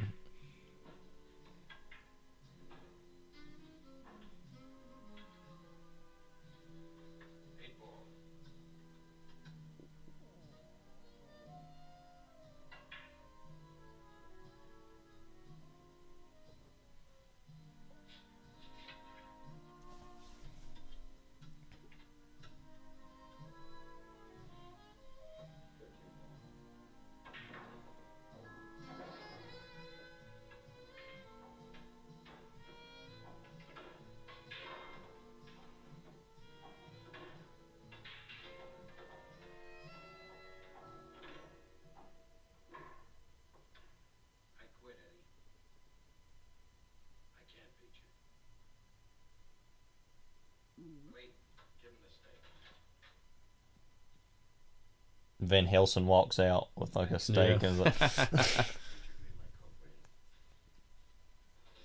everybody's still hanging out in the same place. I love to, you know.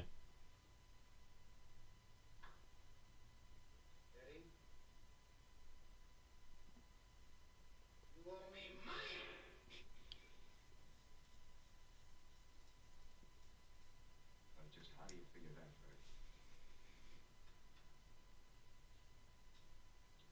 What do you figure I owe you? Yeah. And at Louisville, it was 75%. Well, here it's happening.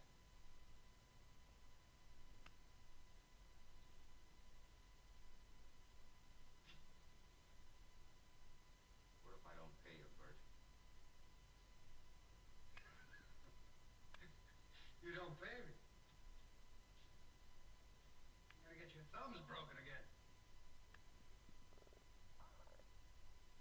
And your fingers.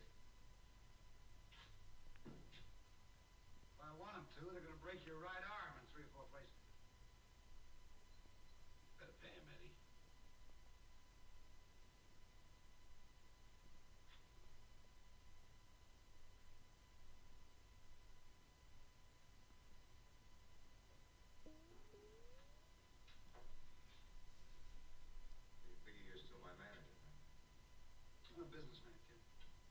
Oh, yeah.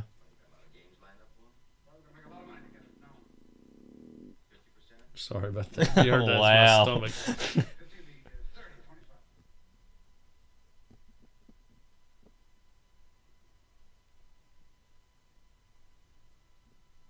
That's the moment when he got character. It didn't happen in Louisville. It happened someplace else. It didn't happen now. It happened 6 months from now. It's kind of a danger spot. Twisted as it didn't we, Bert? Of course, maybe that doesn't stick in your throat because you're spitting out just the way you spit out everything else. Once again, MF is just like, oh, I don't care about any of this. Like, his stomach's growling, waiting for that golden corral. He's like, I want some of those ribs they've got today. I don't really care about all this. But. He's gonna go hang out with Big Daddy.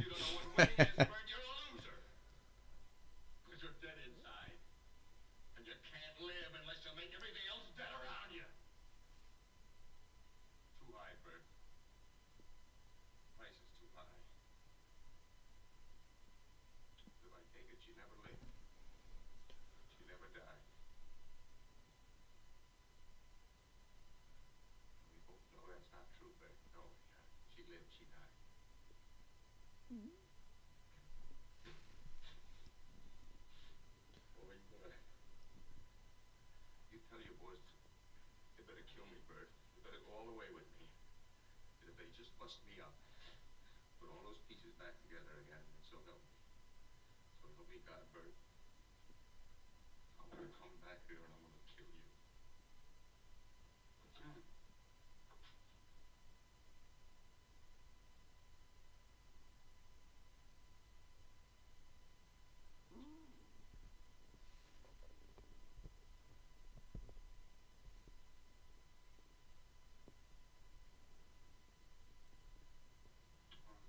Like when you got to get that last word in. Yep. Coming up here.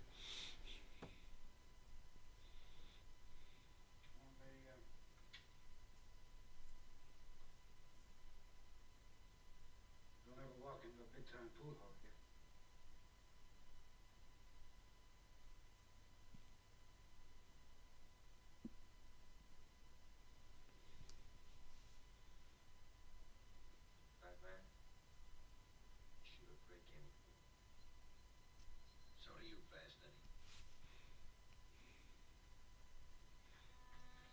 What about Johnny Jumbo? Jonathan Jumbo?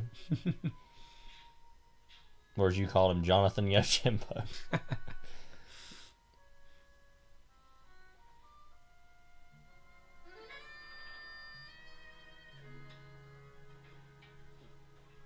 Real, and that's that ending, you know? Yeah.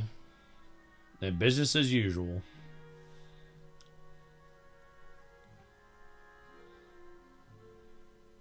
Yeah, I think that's, to me, one of the most brilliant things about this movie is just how straightforward everything is. Yeah. It's just very...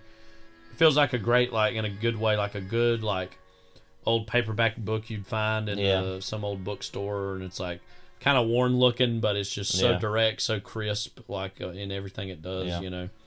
So concise.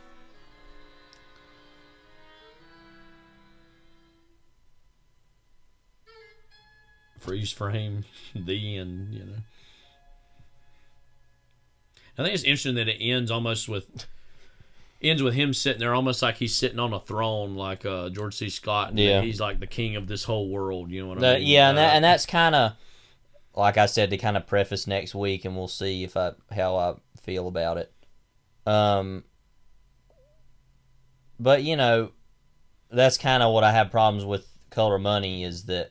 So he's never going to play again. And, you know, then it's obviously he moves pretty far west, I think. And also, 25 years that's what I'm saying. Too, like, he's probably dead, and a lot of those people are probably dead. But, like, you know, it's just kind of, I don't know. And also, I just kind of think that him giving it back up and thinking, oh, you know, and I didn't really care about her, I guess, because I'm going to start doing it again, you know. But I think it's actually kind of realistic in another way. Well, I think that movie, you know, which we'll walk through next week, is really has some also fundamentally different themes about it in terms of it's about mentorship. It's not really about the same thing what happens anymore. when the disciple or mentee of someone inspires the mentor to actually regenerate themselves in some way. So it's set in the same world and about the quote same character, but honestly is about some fundamentally different because things it's not actually is. as much of a sequel as it even sounds like it would be. So I get it, and I think I'm gonna have a different feeling about that one than. But I don't know. We'll see.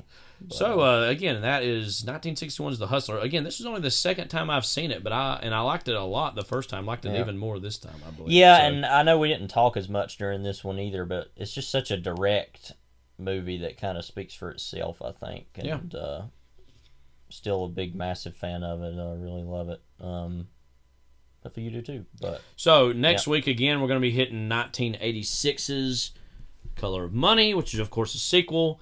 But by the time you'll be hearing this, it'll be the 23rd. The 23rd Friday. The earliest you'll have heard it anyways. Friday the 23rd of 2021. But April 22nd is Earth Day, and you know we're respecters and lovers of the environment. Yep. And so is Christopher Eccleston, one of our very favorite actors. Yep. He dropped his phone in the toilet. Yeah, and The Leftovers. He was one. I know a lot of people know him from Doctor Who, among many other things, but we really know him from The Leftovers. He was also the villain, so to speak, of Thor: The Dark World. Although I think Kevin Feige was the real villain of Thor: The Dark World. Yeah. We'll leave that for another day. Probably never again. Actually, bringing that up.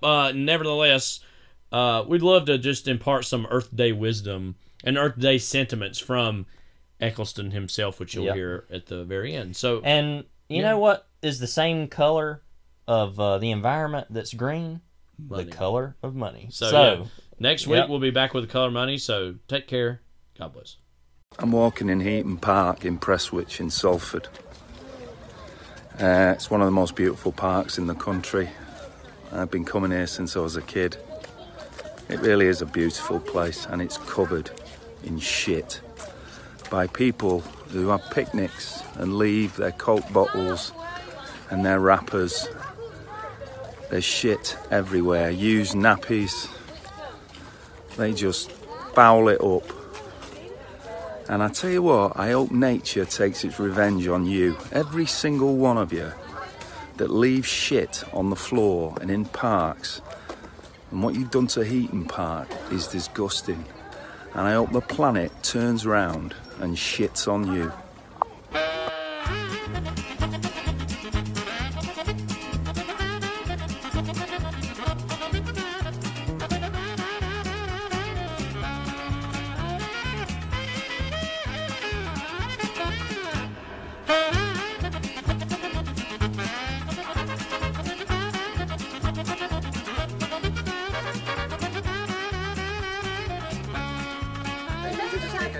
Thank you very much. So nice. Goodbye.